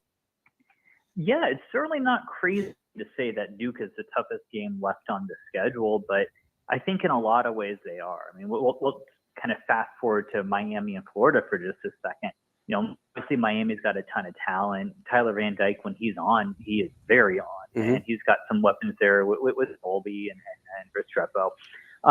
Florida maybe started to find something the last couple of weeks with the wins over Vandy, and more importantly, the one against South Carolina. Maybe they're starting to turn the corner under Billy Napier. I'm not sure yet, but there's cases to be made with those. But when you look at Duke, what jumps to me is Duke is really good at preventing explosive plays. They're in the top 6 or so nationally in terms of that with their defense. And Florida State, what they've been best at under Mike Norvell, and what Mike did best at Memphis, was create explosive plays on offense, big runs, big catches, the punt returns and what have you. So that to me is what makes this an especially interesting matchup, where it's the good on good, where one of the things Duke does best versus the thing that Florida State does best. Matt, what are the issues that get brought up or are presented if Riley Leonard returns against FSU? Have preparation plans been more, we know what Duke is without Riley Leonard, or, hey, we're trying to balance, is he playing, is he not playing? What are the ins and outs of prepping for a guy like Riley Leonard and his chance at returning? Yeah, it's one of those dances they always have to do, and that most teams have to do it. We don't know if player X is going to be available, so plan, prepare for him, prepare without him, and go both ways. Riley's an NFL quarterback, though. Let's get that out of the way. And as well as I do, in this game, if talent discrepancies exist, but if you've got an NFL quarterback, you've got a chance. And certainly that's the way I view Duke. They're sound defensively. I'm not trying to take anything away from them, but if we're going to view Duke as an ACC contender and as a team that's going to have a chance of beating the Noles and Doak, having an NFL quarterback is going to help a lot. He's mobile, he can run pretty well, and he can obviously throw too. So if he's there, he's a difference maker. And to me, Duke has a chance. If he's not there, then it's going to be a lot harder for me to see the Blue Devils coming away with an upset here. We're talking with Matt Baker of the Tampa Bay Times. Matt, I know people were really high on Keon Coleman coming into the year, but how much has he exceeded the expectations, even that were reasonably lofty of him coming in? Because I knew he was good. I didn't know he was like this. Yeah, I didn't know that either. And the way he came out, first game against LSU with 3 touchdown catches. And then obviously he's Florida State at Clemson with the overtime catch on the kind of jump ball to give FSU its first lead. And then what he did against Syracuse. This is the best way to describe Keon Coleman. There have been 2 players in Florida State's history that had 100 receiving yards and 100 punt return yards in the same game. Keon Coleman and Peter Warrick. And when that's your company at Florida State University, you're doing something right. And, he was fantastic the other night. Certainly when you factor in the fact that the Noles didn't have Johnny Wilson, who's another NFL caliber receiver. So it's not like the defense could just, had to split around. No, they were focused on trying to stop Keon, and they couldn't, because he's a fantastic All-American player to me. And maybe the best player on this team. And certainly to me, as I looked at this team going into the year, I thought they were a playoff team that could win the ACC. But after what I've seen so far, I think they're a legitimate national championship team. And if I had to say what changed in my mind since August to make me think that, Keon Coleman's emergence is probably the reason. Well, and a lot of people focus on Jordan Travis and Keon Coleman and Johnny Wilson in that passing game, but something that Mike Norvell's teams always do pretty well, and they could do well again this year, is run the football. Trey Benson and Lawrence Toafili both at over 7 yards per carry. How important has that been in opening things up for guys like Johnny Wilson and Keon Coleman? Yeah, what jumps out to me about this Florida State team, we're gushing over Keon Coleman, and deservedly so, but to me, it's a collection of talent. It's not 1 or 2 dudes. It's a bunch of guys who are very talented, who on any given Saturday, this is the defense that Florida State's facing. This is the specific schematic wrinkle to attack them. Norvell's really good at kind of scratching where it itches, if that makes sense. And he's got a bunch of guys capable of that. And with the certain schemes that they might face on any given Saturday, the run game is going to be more important. And Trey Benson has been explosive in his career. This year, he hasn't been quite as impressive as last year, aside from the 200 yards against Virginia Tech, which is a pretty big thing to kind of gloss over. And Toafili has certainly been explosive as well with the 50-yarder he had the other day against Syracuse. So there are just kind of more of those, more stars in that constellation where it's kind of an everybody eats offense and you don't know who's going to come up. And that's what makes Florida State so dangerous to me. Florida State had a really good start to the year, Matt, taking down Clemson early. They also found a way to get it done against LSU, and now it's Duke's turn, right? You have those ranked teams that we're talking about. Florida's kind of fallen off a little bit, Miami a little bit of the same. But my question to you is this: in regards to Jordan Travis's situation of winning a Heisman Trophy, okay, if Florida State wins out and makes the college football playoff, are there enough key wins in there, and has he done enough to separate himself from the rest in order to win that trophy? So let's separate the question. Are there enough key wins there? Yeah. I mean, Duke's going to be a primetime top 20 matchup. If he does really well there, Miami, I'm sure, will be a primetime matchup because it always seems to be. And Florida is still going to matter, even if those games aren't, if the teams aren't great. And then plus, let's not forget the ACC championship. If we're fast forwarding here, we're probably going to go up against Drake May and UNC. So there's opportunities there.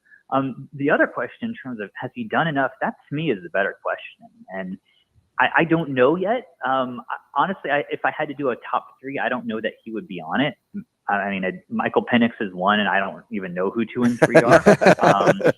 But there's, you look at certainly, look, when he's on, he's fantastic. He won the game against the Gators last year, and one of the better quarterback performances I've seen, the way he moved around.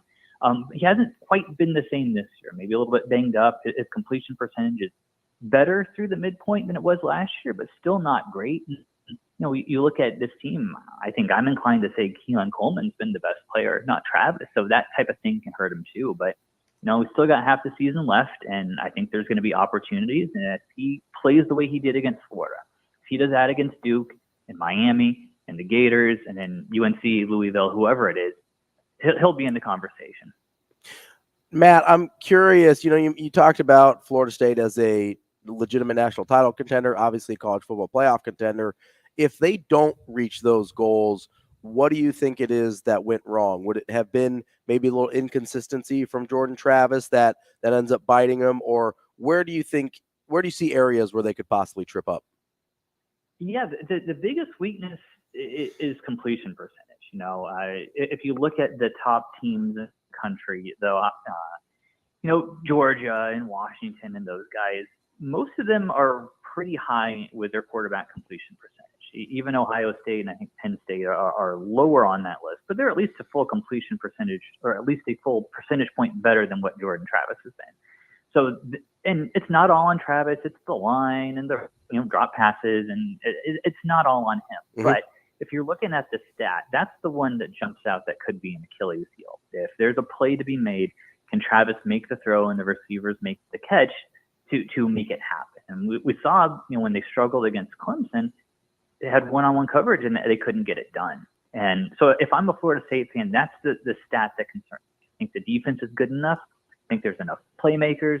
Maybe pass protection can be an issue at times, but it's just, can they make kind of the simple plays to win a game consistently at a high level? And that's potentially the Achilles heel. Matt, quickly here, got about a minute left. I know you're a Northwestern graduate. I got to sneak this one in because Nebraska has Northwestern this weekend. Are you shocked that the Wildcats are as functional as they are, knowing everything surrounding the program entering the year? You know what? I am. I expected them to be just absolutely terrible. The way you lose Fitz and everything that went down with that, it'd be very easy for the program to crumble. And, let's not pretend like they've been great because they haven't. I mean, they crushed UTEP and found a way to beat Howard the other day, but this is still not a great team, but my expectations for them were not to be great. It was for them to be bad. And the fact that they're a notch or two above bad, that's something, that's something for this completely lost season.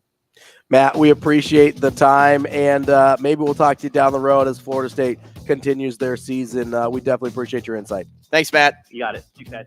That's Matt Baker from the Tampa Bay Times giving us a little look into one of the best college football games this week, Florida State and Duke. Obviously, the marquee Just a ton matchup. of good ones. Penn Just a State, Ohio State. Great weekend for like college last football. week, it was just Oregon, Washington. This weekend, it's like, whoa. We've got a buffet. We'll dive into that tomorrow as we get you ready for the weekend. We'll be back tomorrow. Hurrdat Sports Radio.